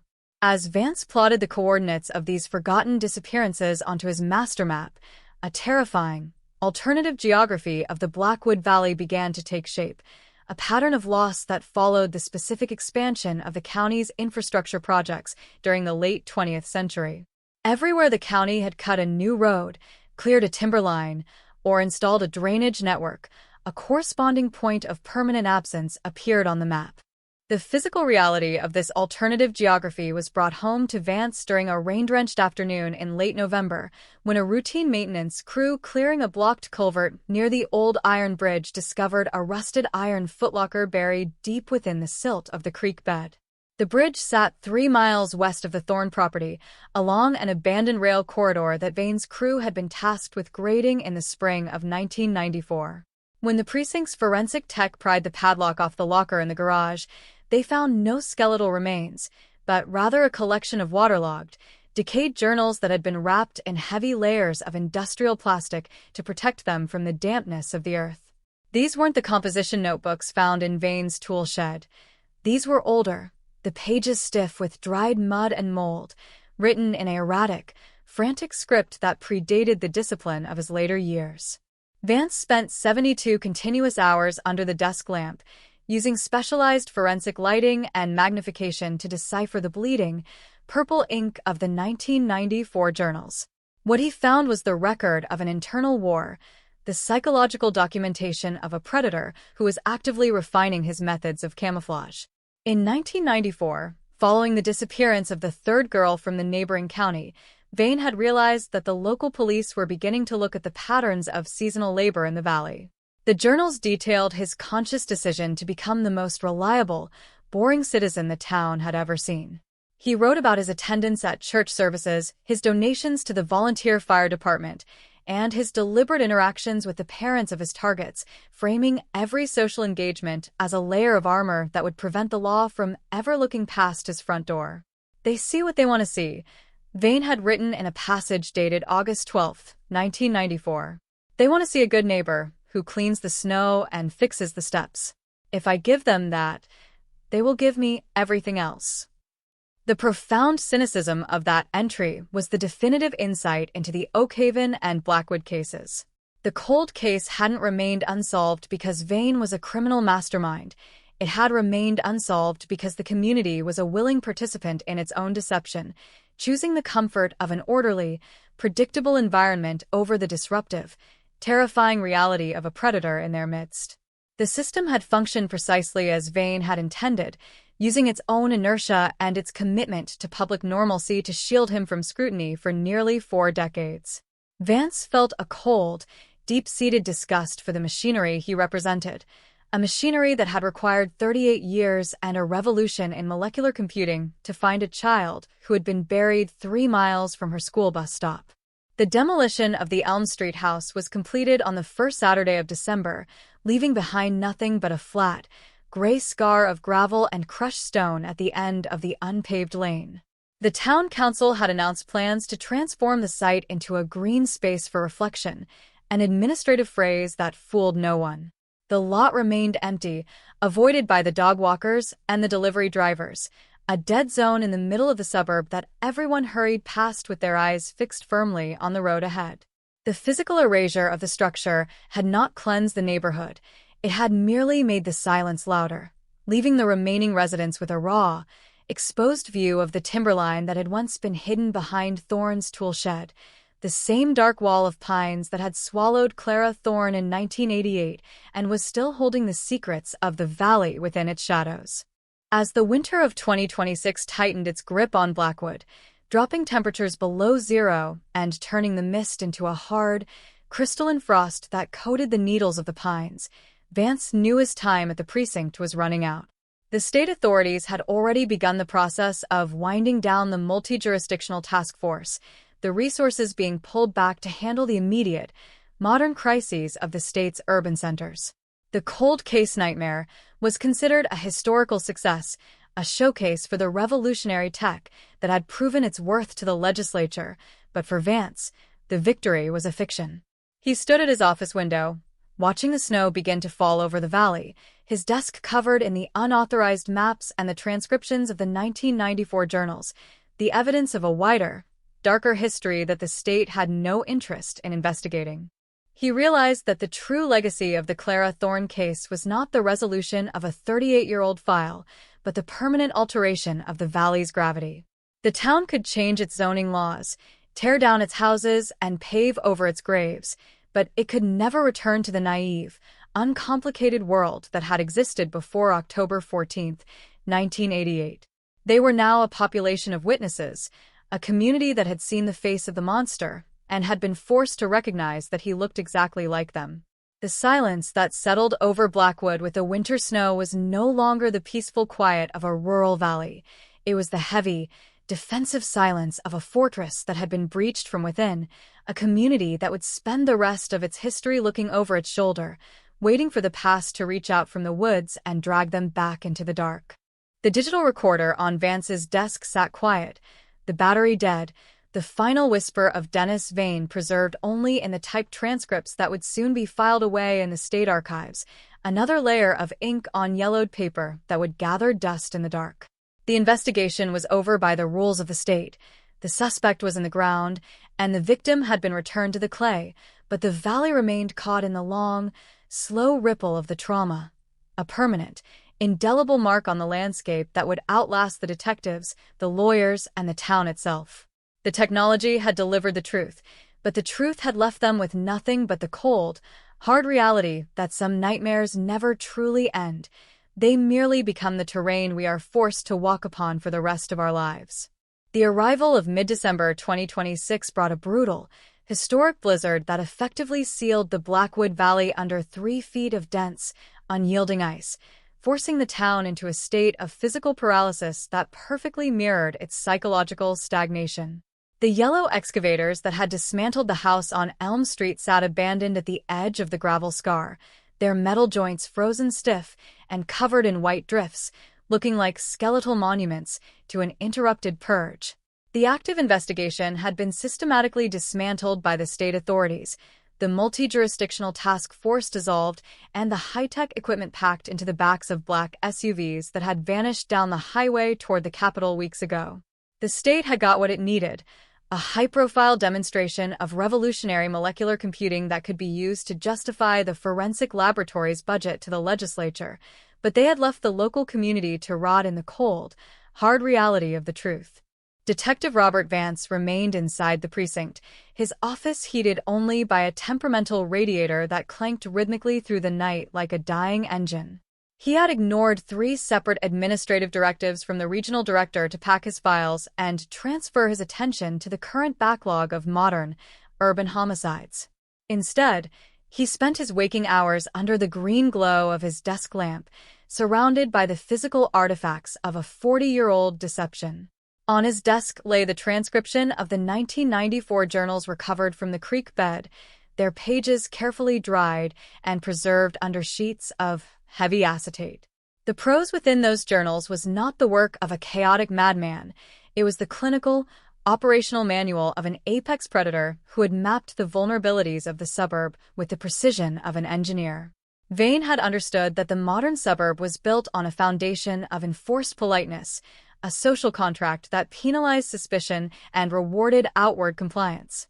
The community of Blackwood was currently learning the cost of that compliance. The collective trauma had entered a new, domestic phase, moving away from the public fury of the town hall meetings and into the quiet, suffocating corners of individual households. The local pharmacy reported a 3-fold increase in prescriptions for sleep aids and anti-anxiety medications. The local security companies were backlogged for months with orders for high-definition perimeter cameras, motion-activated floodlights, and reinforced locking systems. The open, trusting topography of the valley had been replaced by a jagged network of micro-fortresses.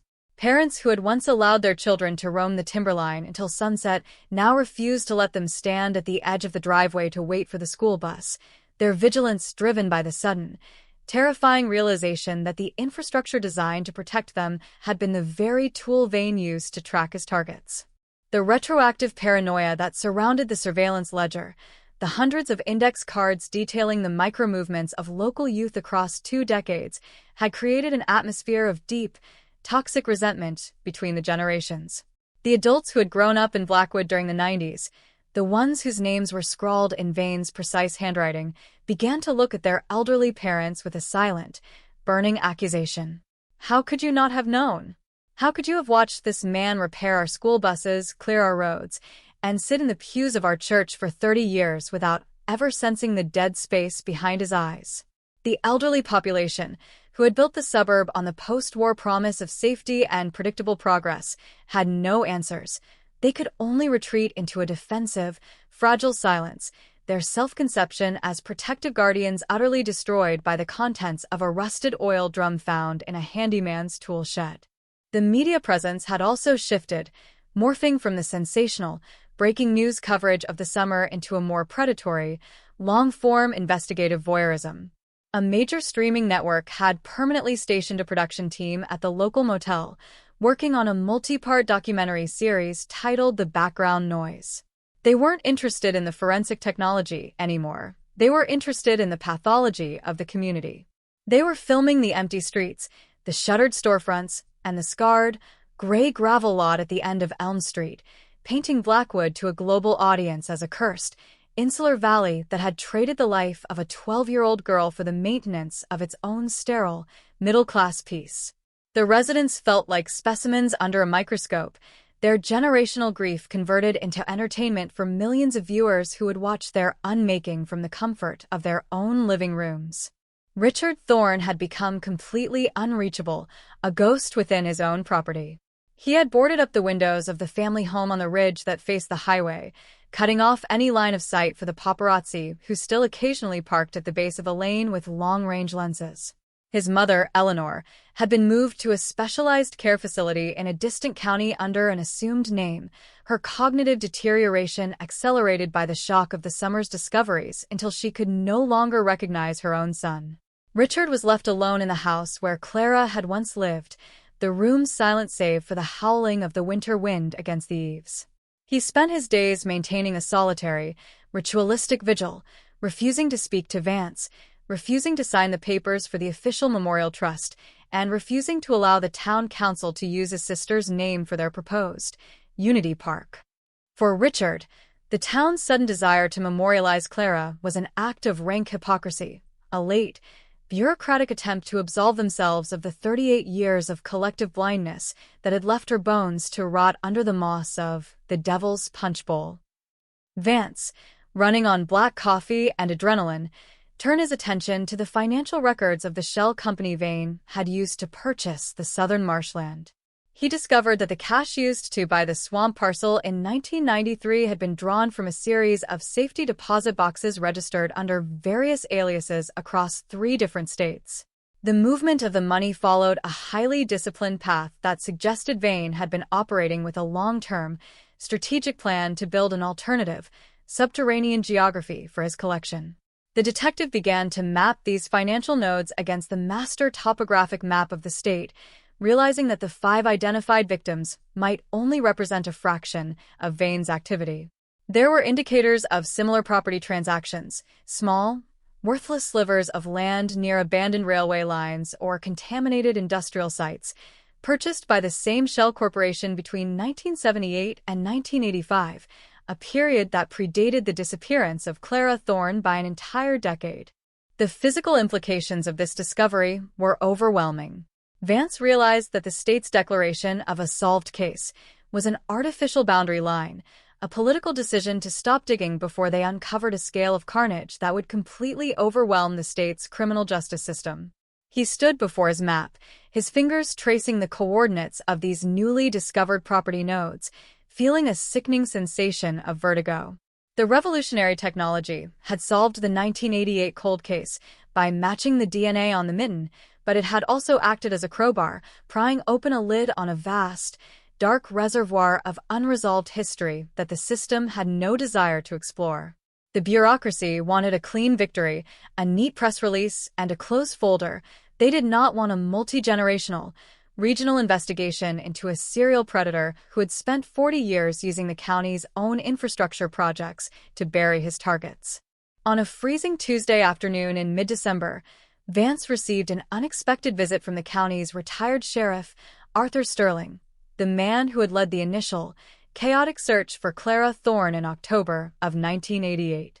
Sterling was now 76, his eyes clouded by cataracts, his hands shaking with the tremors of advanced Parkinson's disease, but his mind remained sharply, painfully focused on the failure that had defined his career.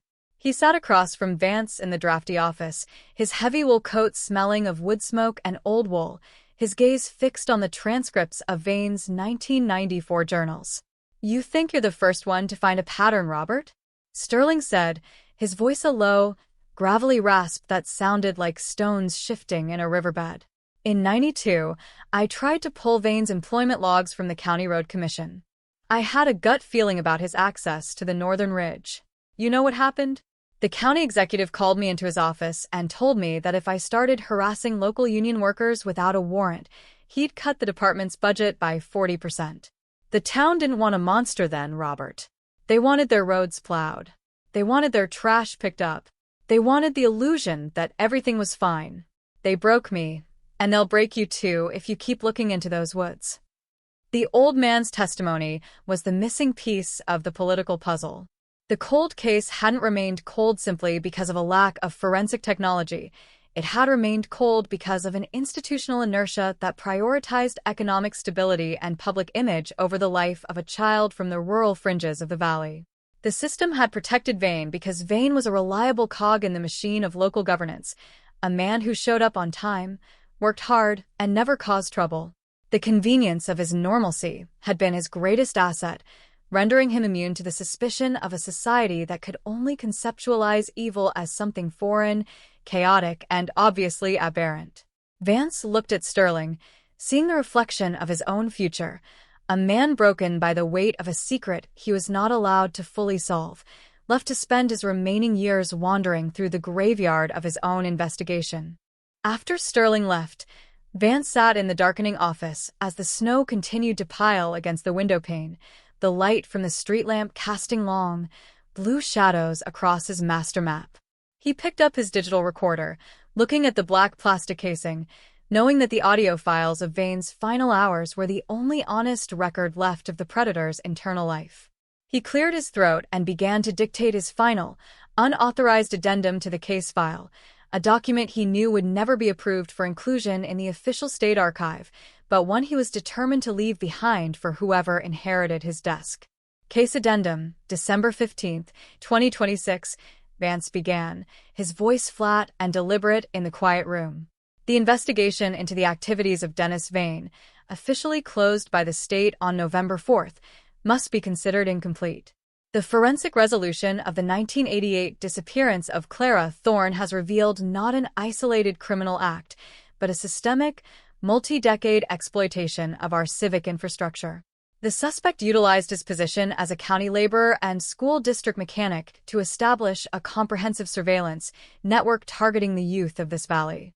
The discovery of the swamp archive and the corresponding financial records indicates the strong probability of additional, unrecovered burial sites within the region's northern timber reserves. The institutional response to this crisis has been characterized by a policy of aggressive amnesia, an attempt to flatten the physical and historical evidence in order to preserve the economic and social stability of the community. This policy is an act of secondary violation against the victims and their families.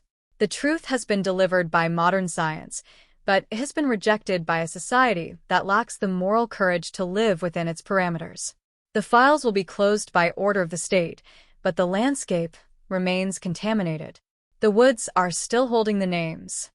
He saved the file, encrypted the drive, and locked it inside the heavy iron safe in the floorboards beneath his desk, the same safe where the original 1988 evidence logs had sat for 38 years. He walked to the window, looking out at the Blackwood Valley, which was now completely swallowed by the white, blinding fury of the blizzard. The town was dark, the houses invisible behind the wall of falling snow, the silence absolute. He realized that the technology that had solved the case had not brought an end to the nightmare.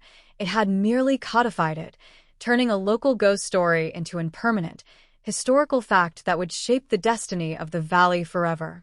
The cold case was over, the file numbers retired, and the perpetrator dead, but the shadow of Dennis Vane had become part of the terrain, a permanent, freezing current that would run through the blood of Blackwood for generations to come, a warning written in the ice that some secrets are never truly solved, they are only survived in the dark.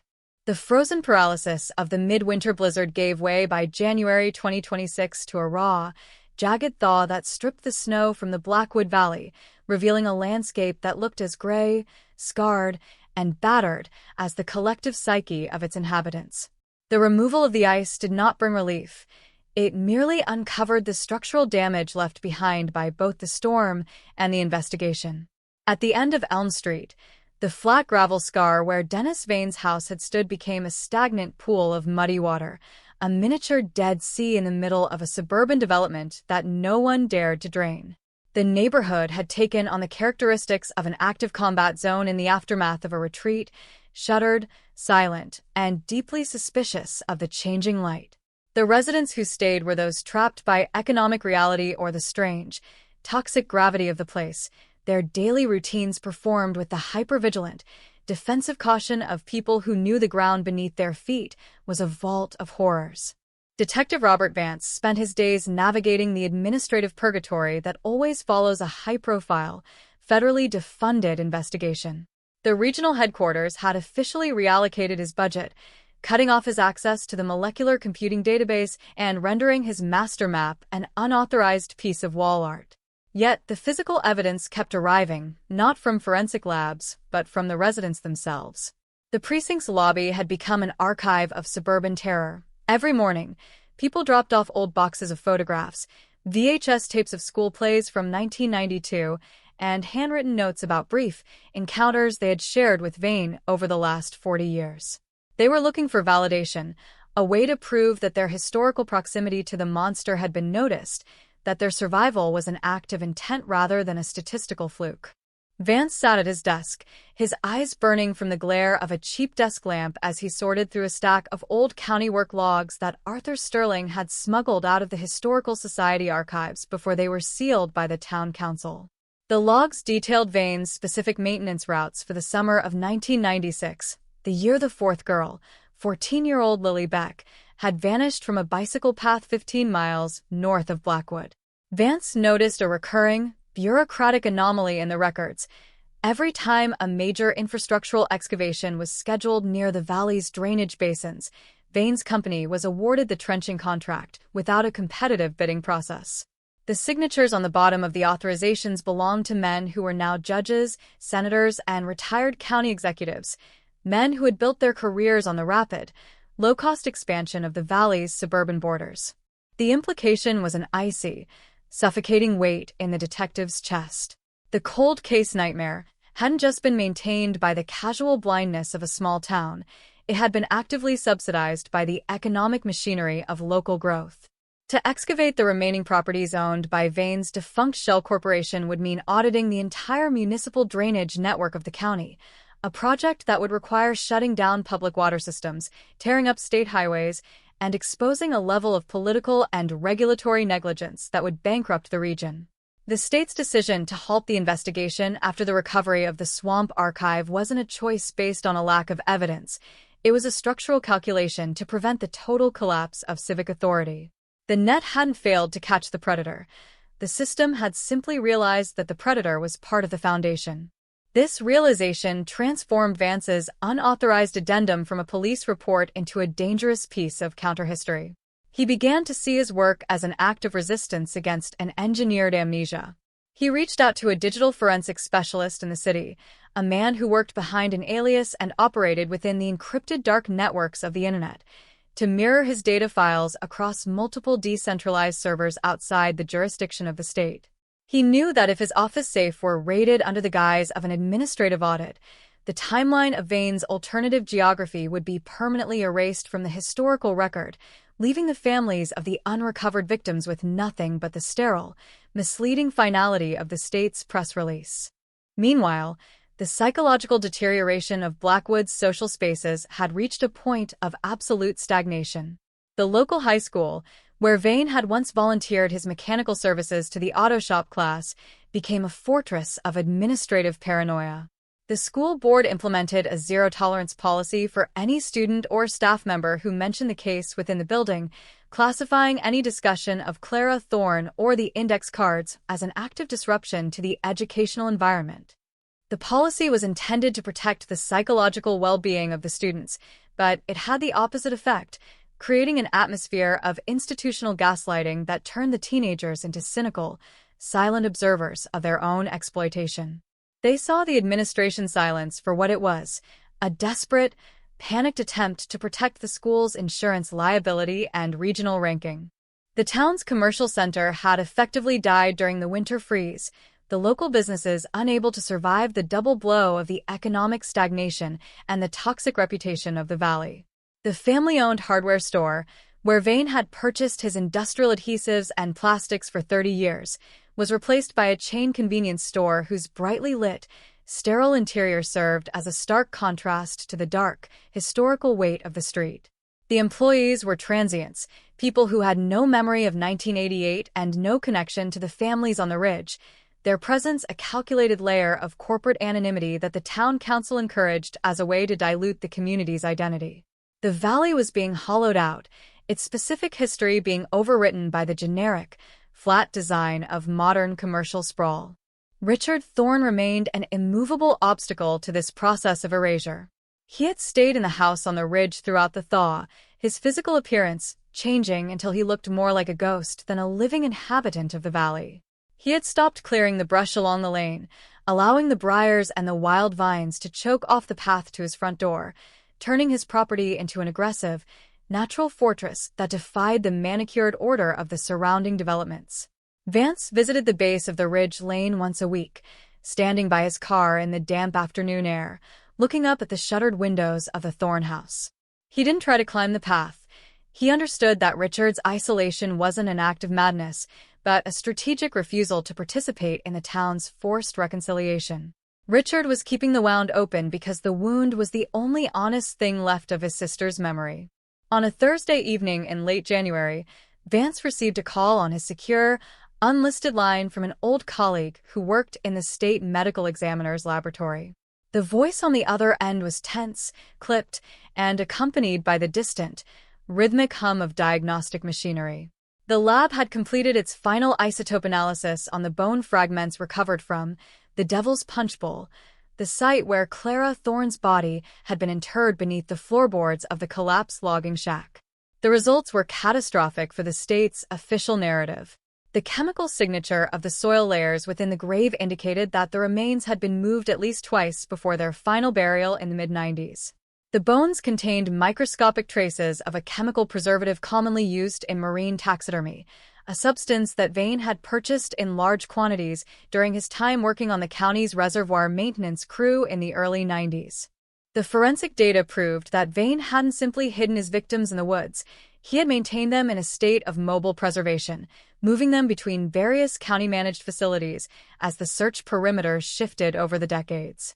The logging shack wasn't his primary dumping ground. It was merely the final, permanent repository he used when his physical health began to fail and he could no longer manage the logistical complexity of his collection. The realization that the county's own storage sheds, water treatment plants, and reservoir boundaries had served as temporary vault facilities for a serial predator was the definitive proof of Vance's structural theory. The system hadn't been blind. It had been the physical vehicle for the crime. Vance recorded the details of the forensic report in his digital log, his voice dropping to a low, flat whisper as the radiator in his office groaned against the midnight cold. He looked out the window at the empty street, watching the blue light of the town center security cameras flicker against the wet pavement. He realized that his position at the precinct had become completely untenable. He was no longer a detective investigating a cold case. He was an archivist of a systemic horror that his own uniform had helped facilitate for 40 years. He picked up his badge from the desk, looking at the polished metal, seeing his own drawn, exhausted reflection in the silver surface, before sliding it into the drawer beside the unapproved maps. The next phase of the unmaking of Blackwood was about to begin, not with a public trial or a sudden confession, but with the quiet, irreversible leaking of the truth into the wider world. Vance knew that his unauthorized database, mirrored across the dark networks of the internet, was a clock ticking towards zero. When the files were finally decrypted and made public by the independent journalists who had been tracking his research, the valley would have to face a reckoning that no amount of zoning changes or demolition projects could stop. The true architecture of Dennis Vane's crime would be exposed, not as the work of an isolated monster, but as the inevitable product of a society that had chosen the safety of its illusions over the preservation of its own children. As the winter air began to shift toward the sharp, wet promise of a late winter rain, the silence of the Blackwood Valley grew heavier, a suffocating presence that settled over the rooftops and the pines like a second atmosphere. The cold case was closed by the letters of the law, the numbers retired, and the folders filed away in the Capitol, but the landscape remained infected with the reality of what had been hidden in its soil. The town was waiting for the storm that would finally wash the remaining secrets from the earth, a community of witnesses trapped in the long, slow ripple of their own trauma, looking into the dark woods and knowing that the silence would never truly be broken. It would only be carried, a permanent, freezing weight, in the heart of the valley forever. The late winter rain that finally descended upon the Blackwood Valley in February 2026 was not a cleansing downpour, but a cold, steady drizzle that turned the gray clay into a slick, treacherous mire, exposing the raw typography of a landscape that had been thoroughly gutted by 38 years of secrets. The water pooled in the deep trenches left by the utility crews at the end of Elm Street, turning the gravel scar where Dennis Vane's house had once stood into a network of muddy craters that reflected the bleak, unyielding sky. The state had officially declared the investigation resolved. The media caravans had packed their satellite dishes and moved on to the next viral atrocity, and the local police department had been ordered to return to the routine management of modern, low-level suburban friction. Yet, the atmosphere in the valley remained heavily pressurized, saturated with the invisible vapor of an unresolved history that no bureaucratic declaration of closure could ever hope to contain. Detective Robert Vance sat in his vehicle at the edge of the abandoned logging road that led toward the northern ridge, the steady slap-slap of the windshield wipers the only rhythm in a universe that felt completely arrested. In the passenger seat lay a thick, manila envelope containing the unauthorized copies of the state medical examiner's final isotope reports, the ones proving that Clara Thorne's remains had been systematically moved and chemically preserved within county-managed infrastructure facilities for over a decade before being dumped at the Devil's Punch Bowl. Vance had spent the previous 48 hours verifying the signatures on the maintenance logs for the county's reservoir facility from 1991 to 1995. The records showed that during the peak years of the multi-county search operations, Vane had been granted exclusive, unmonitored night shift access to the secure chemical storage vaults beneath the main filtration plant. The machinery of local government hadn't just been blind, it had provided the precise physical sanctuary the predator required to maintain his collection without ever raising a single red flag. The psychological consequence of this structural realization was currently tearing through the remaining families of Blackwood like an invisible, slow-moving sickness. The collective memory of the community had been exposed as a carefully curated fiction, a narrative of mid-century suburban progress that had been built directly over a subterranean labyrinth of calculated malice. The local church, which had once served as the spiritual and social anchor for the valley, saw its attendance plummet to historic lows. The pews where Dennis Vane had sat every Sunday for 30 years had been physically removed by a panicked parish council, leaving a raw, unvarnished gap in the hardwood floor that served as a daily, physical reminder of the void.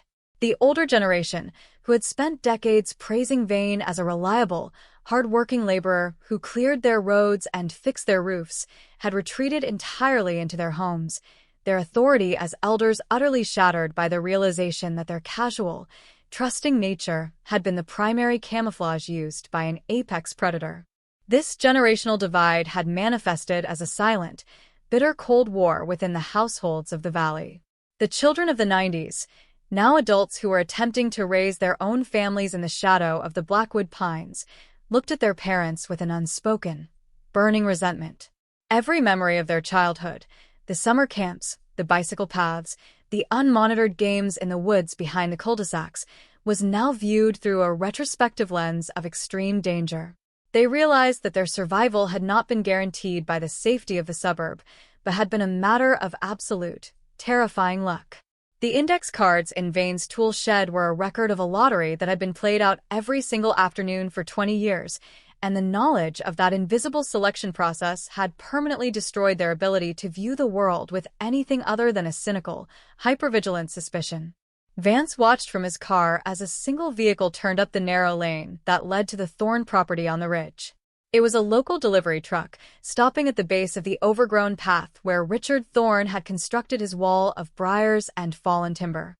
The driver dropped a box of groceries at the edge of the brush, tapped the horn twice, and immediately reversed down the hill, without waiting for a response. Richard had completely disconnected from the municipal infrastructure of the town. He had cut the power lines leading to his house, refused to pay the local water utility assessment, and lived entirely off a small generator and a wood stove that sent a thin, defensive spiral of blue smoke into the gray afternoon sky. He was a man who had chosen to become a historical monument, an unyielding, physical reminder of the town's 38 years of collective failure. Vance knew that Richard's isolation was the only entirely sane response to the institutional hypocrisy that surrounded the case. He was refusing to allow the town to heal because he knew that healing was just an administrative code word for forgetting. The detective started his engine, the tires slipping in the deep mud as he backed away from the ridge and headed toward the town center. The commercial district had taken on the generic, flat appearance of an economic wasteland. The independent pharmacy, where Vane had filled his prescriptions and chatted with the local clerks for decades, had gone bankrupt over the winter, its windows now covered in brown paper that flapped loosely in the damp wind. It had been replaced by a national corporate dollar store whose bright, fluorescent interior served as a stark, aggressive contrast to the historic brick architecture of the street. The town council had celebrated the opening as a sign of reinvestment, but the residents knew the truth. The valley was being systematically scrubbed of its specific identity, its history being diluted by the flat, characterless design of modern commercial sprawl in a desperate attempt to erase the geographic shorthand that connected the name Blackwood with the concept of a cold case nightmare. When Vance arrived at the precinct, the atmosphere inside was thick with the scent of wet wool and stale coffee. The desk sergeant didn't look up as he passed. The department had entered a phase of defensive compliance, the officers performing their duties with a mechanical precision that avoided any reference to the Vane files or the ongoing independent media inquiries. Vance walked into the basement evidence locker, using his master key to bypass the secondary administrative lock that had been installed by the regional director's office the previous week. He sat on an upturned plastic crate under a single, bare light bulb, looking at the heavy iron safe where the original 1988 search logs were kept. He knew that his time in this room was measured in days. The regional headquarters had already scheduled a comprehensive personnel audit for the end of the month, a move that Vance knew was designed to seize his unauthorized research and force his retirement from the force. He pulled his digital recorder from his pocket, the device containing the unedited audio files from the Swamp Archive recovery and the final, gravelly whisper of Dennis Vane before his heart flatlined. Vance connected the unit to an encrypted satellite uplink he had established using a private VPN, routing the raw data to an independent investigative collective based in Northern Europe. He was executing a scorched earth strategy. If the state insisted on using its regulatory power to suppress the alternative geography of Vane's crimes, to protect the political and economic interests of the county's infrastructure developers, then Vance would ensure that the evidence became a permanent, indestructible part of the global public record before his badge could be stripped from his chest. Case Log Addendum, February 25, 2026, Vance whispered into the microphone, his voice echoing flatly against the concrete walls of the evidence locker. The physical evidence recovered from the county reservoir archives confirms a multi-decade pattern of institutional facilitation. The suspect, Dennis Vane, utilized secure municipal infrastructure sites to manage and preserve his collection during periods of heightened police activity.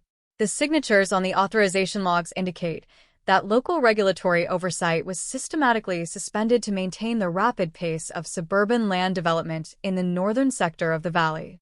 The investigation has been terminated by the state not due to a lack of actionable leads, but because a full forensic audit of the regional infrastructure would reveal a level of systemic complicity that would invalidate the legal and financial foundation of this county.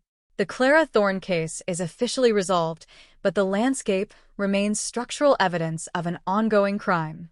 This department is no longer an agency of justice. It is a repository for an engineered silence. This is my final entry.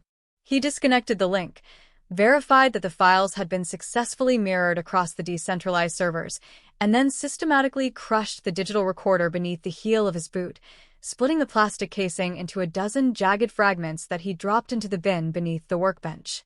He walked out of the precinct through the back exit, leaving his department keys and his service weapon on the desk of his successor, a young officer who had been transferred from an urban precinct 80 miles away, a man who had no connection to the events of 1988 and whose primary qualification was his total lack of historical memory. Vance walked out into the cold, steady rain, his uniform coat heavy with water, feeling an overwhelming, hollow lightness in his chest. He was no longer a detective. He was a witness who had escaped the burning house of his own institution. The late winter drizzle that had plagued the Blackwood Valley throughout the final weeks of February 2026 finally froze into a hard, glass-like sheet of black ice as March arrived. The sudden, bitter drop in temperature turned the stagnant water pooling in the gravel craters of Elm Street into an array of fractured mirrors, reflecting a sky that remained the color of industrial slate. The active investigation had not merely ceased. It had been surgically extracted from the county's daily operations by a series of administrative mandates that felt like state-sanctioned censorship.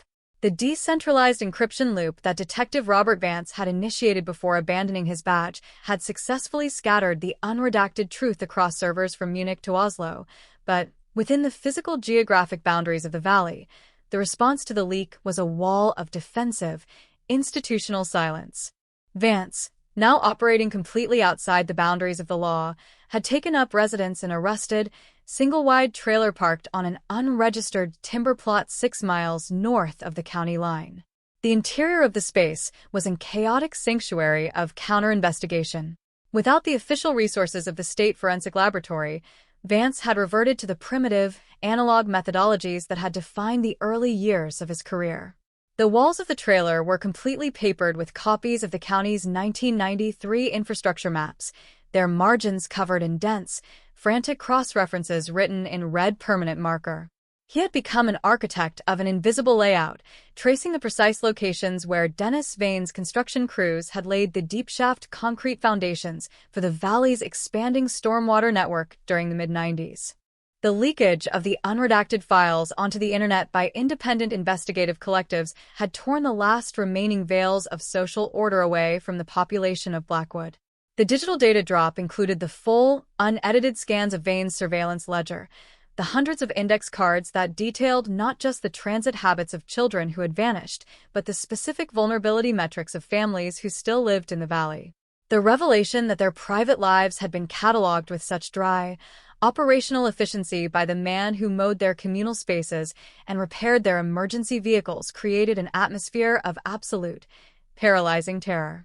It was no longer a question of historical mourning for Clara Thorne. It was a current, living state of domestic siege. The social topography of the developments on the northern ridge had transformed into a series of isolated, hostile zones. The informal neighborhood associations that had once organized summer block parties and youth sports leagues dissolved into a network of private security committees. Long-term neighbors who had shared boundaries for 30 years began trading legal notices regarding the installation of high-intensity infrared perimeter cameras that crossed property lines. The baseline of human interaction in the valley had been reset to zero.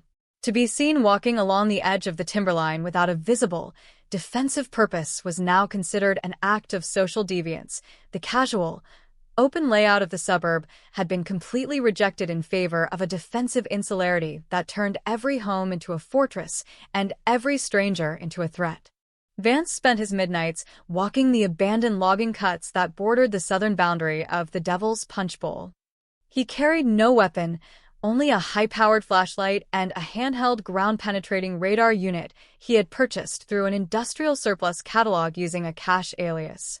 The state had refused to deploy the regional radar teams to the drainage basins, citing the legal finality of the Vane estate settlement. But Vance knew that the isotope reports from the medical examiner's lab were a countdown clock. If Vane had used the marine taxidermy preservatives to maintain his collection in a mobile state during the 90s, he would have required a centralized, temperature-controlled staging area before moving the remains to their final, permanent locations under the concrete infrastructure of the county's expansion projects. The search was an agonizing, solitary exercise performed under the freezing canopy of the Blackwood pines, the wind moving through the needles with a dry, metallic rattle that sounded like 1,000 distant radio transmissions. Vance focused his scanning on a series of abandoned subterranean valve vaults that had been constructed during the 1994 reservoir extension, the exact period when Lily Beck had vanished from the bicycle trail. The valve vaults were small, subterranean concrete bunkers, accessible only through heavy steel manhole covers that had been overgrown by the forest floor over the last 3 decades. To the casual hiker or the county surveyor, they were invisible nodes in a defunct utility network, but to a man who possessed Vane's heavy equipment operator's logs, they were the perfect, state-subsidized safe boxes. On the 3rd night of his independent survey, Vance located an unmapped concrete cap hidden beneath a 3-foot layer of decaying pine needles and frozen mud, situated precisely 200 yards behind the old county maintenance shed where Vane had parked his grader. The steel cover had been sealed from the outside with layers of industrial tar and reinforced with heavy iron bolts that had rusted into the threads over 30 years.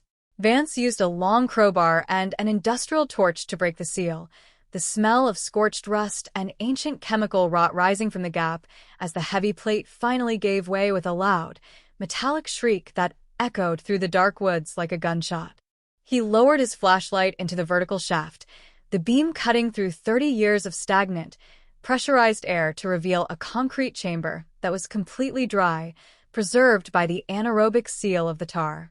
The space wasn't an empty utility vault, it was an active laboratory of memory. The walls were lined with metal industrial shelving that Vane had stolen from the Road Commission garages in 1993. On the shelves sat dozens of clear glass jars, each one sealed with paraffin wax and containing meticulously preserved biological evidence, clothing fragments, and personal belongings that had never been entered into any state database. It was the master collection, the alternative archive that predated the Swamp container and completed the timeline of every missing person report in the tri-state area since 1978. The technical precision of the vault was the final, devastating confirmation of Vance's structural theory. Vane hadn't hidden from the system. He had used the system's own material assets, its concrete, its chemical sealants, its remote utility easements, to build an unassailable sanctuary for his depravity. The county's infrastructure wasn't just a series of roads and pipes. It was the physical skeletal network that had supported and protected a serial predator for his entire adult life. Vance stood in the cold, concrete chamber, the beam of his flashlight illuminating the labels on the jars, each one bearing a handwritten date and a single set of initials that matched the names on the index cards from the tool shed, feeling a profound, systemic horror that transcended any conventional concept of criminal justice. He did not call the precinct, and he did not contact the state attorney general's office. He knew that if the local authorities were notified, the vault would be immediately classified as a hazardous waste site, the area cordoned off by federal agents, and the contents systematically removed and suppressed under the provisions of municipal liability protection laws. The town council would issue another press release about environmental remediation, and the true scale of the valley's multi-generational failure would be buried once again under a layer of administrative paperwork. Vance pulled a high-definition digital scanner from his pack, systematically photographing every jar, every label, and every item on the shelves, creating an unalterable, digital duplicate of the archive that he routed directly to the independent servers in Northern Europe. The process took 6 hours, Vance working in the freezing dampness of the subterranean chamber until his fingers were stiff and his breath coated the glass jars with a thin layer of frost. When the upload was complete, he climbed out of the shaft, replaced the heavy steel cover, and meticulously covered the site with the frozen pine needles and mud until the location was completely integrated back into the background noise of the forest floor. He walked back to his vehicle through the early morning light, the sky turning a thin, watery yellow over the eastern ridge, knowing that he had just set a fuse that would blow the historical foundation of the Blackwood Valley to pieces. The reaction to the release of the vault data by the independent news outlets 48 hours later was a seismic event that completely destroyed the credibility of the state's solved case narrative. The publication of the photographs of the hidden archive forced the governor to declare a state of emergency for the county, deploying the state police to seize the municipal records and suspend the authority of the local town council. The illusion of a quiet, recovered suburb was dead. Blackwood was now defined in the global consciousness as an active historical crime scene, a valley where the infrastructure of daily life had been weaponized against its own population for 40 years. The remaining residents of the town watched the arrival of the state troopers and federal investigators with a dull, flat apathy. The capacity for shock had been exhausted during the summer. The new discoveries did not trigger panic, but rather a final, cynical acceptance of their own unmaking. The value of real estate in the valley plummeted to zero overnight.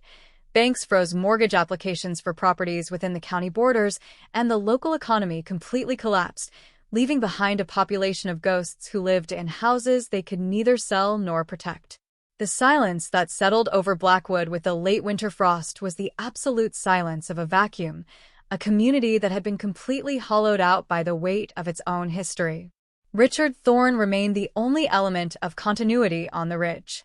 He did not come down to see the state police vans, and he did not respond to the letters from the Federal Victim Identification Unit. He stayed inside the boarded-up house, the thin column of smoke from his wood stove the only indicator that the property was still inhabited. Vance watched the ridge from the highway checkpoint, knowing that Richard had achieved a state of perfect clarity. He had outlived the monster, he had outlived the investigation, and he had outlived the town itself. Richard was the final, honest inhabitant of the Blackwood Valley, a man who had refused to compromise with the silence and who now lived within the absolute, unvarnished architecture of his own grief. As the first weeks of March began to wear away the ice, leaving behind a raw, wet landscape that smelled of rotting timber and wet earth, Vance knew his work in the valley was finished. He had pulled the truth from the mitten, he had dragged the bones from the Devil's Punch Bowl, and he had exposed the subterranean laboratory behind the maintenance shed. He had broken the institutional silence that had protected Dennis Vane for 40 years, but the victory offered no warmth, no peace, and no sense of resolution. The truth had not healed the community, it had executed it, leaving behind a scarred, contaminated terrain that would serve as a permanent monument to the cost of a society's collective blindness. The cold case files were now a matter of global public record. The names of the 5 identified girls and the scores of potential targets from the surveillance ledger preserved in the digital archives of the world, beyond the reach of any local regulatory amnesia. Vance returned to his trailer, packed his remaining maps into a single duffel bag, and turned his back on the Blackwood Valley for the final time. He drove down the highway toward the state line as the evening light began to fail, the long, dark wall of the northern timberline sinking into the gray horizon behind him like a wave of black ink. The valley was left with its ghosts, its concrete vaults, and the permanent, freezing knowledge that the monsters we fear are not hiding in the shadows of the forest. They are the ones who build our roads, clear our snow, and watch our children from the quiet, unnoticed corners of the background noise, waiting for the silence to protect them forever. As he drove out of the Blackwood Valley for the last time, the tires of his car humming against the wet asphalt of the state highway, Vance looked in the rearview mirror to see the long, dark wall of the northern timberline disappearing behind the veil of the late winter mist. The trees stood as they had for centuries, dense, silent, and entirely indifferent to the human architecture that had been constructed and dismantled in their shadows. They vanished without a trace. Headlines from 1988 had been replaced by the high-tech press releases of 2026, but the true nature of the valley had not changed. It remained a place defined by its capacity to hide things in plain sight, a community that had traded its innocence for the comfort of an orderly, predictable illusion and had been broken by the cost of the transaction. The cold case was closed by the letter of the regulations, the file numbers retired, and the folders locked away in the sterile basements of the Capitol, but the ghost of Clara Thorne remained everywhere, in the rhythm of the school bus schedules, the wet clay of the unpaved lanes, and the long, blue shadows that stretched from the forest across the manicured lawns of the developments at sunset. The revolutionary tech had delivered the name. It had located the bones beneath the moss of the Devil's Punch Bowl, but it could not provide a sanctuary from the reality that the monster had been a neighbor, a citizen, and a pillar of the background noise. The valley was left with the truth, and as Vance reached the crest of the ridge and watched the lights of Oakhaven sink into the dark horizon behind him, he knew that the truth was a weight that Blackwood would be carrying through the silence of the woods forever.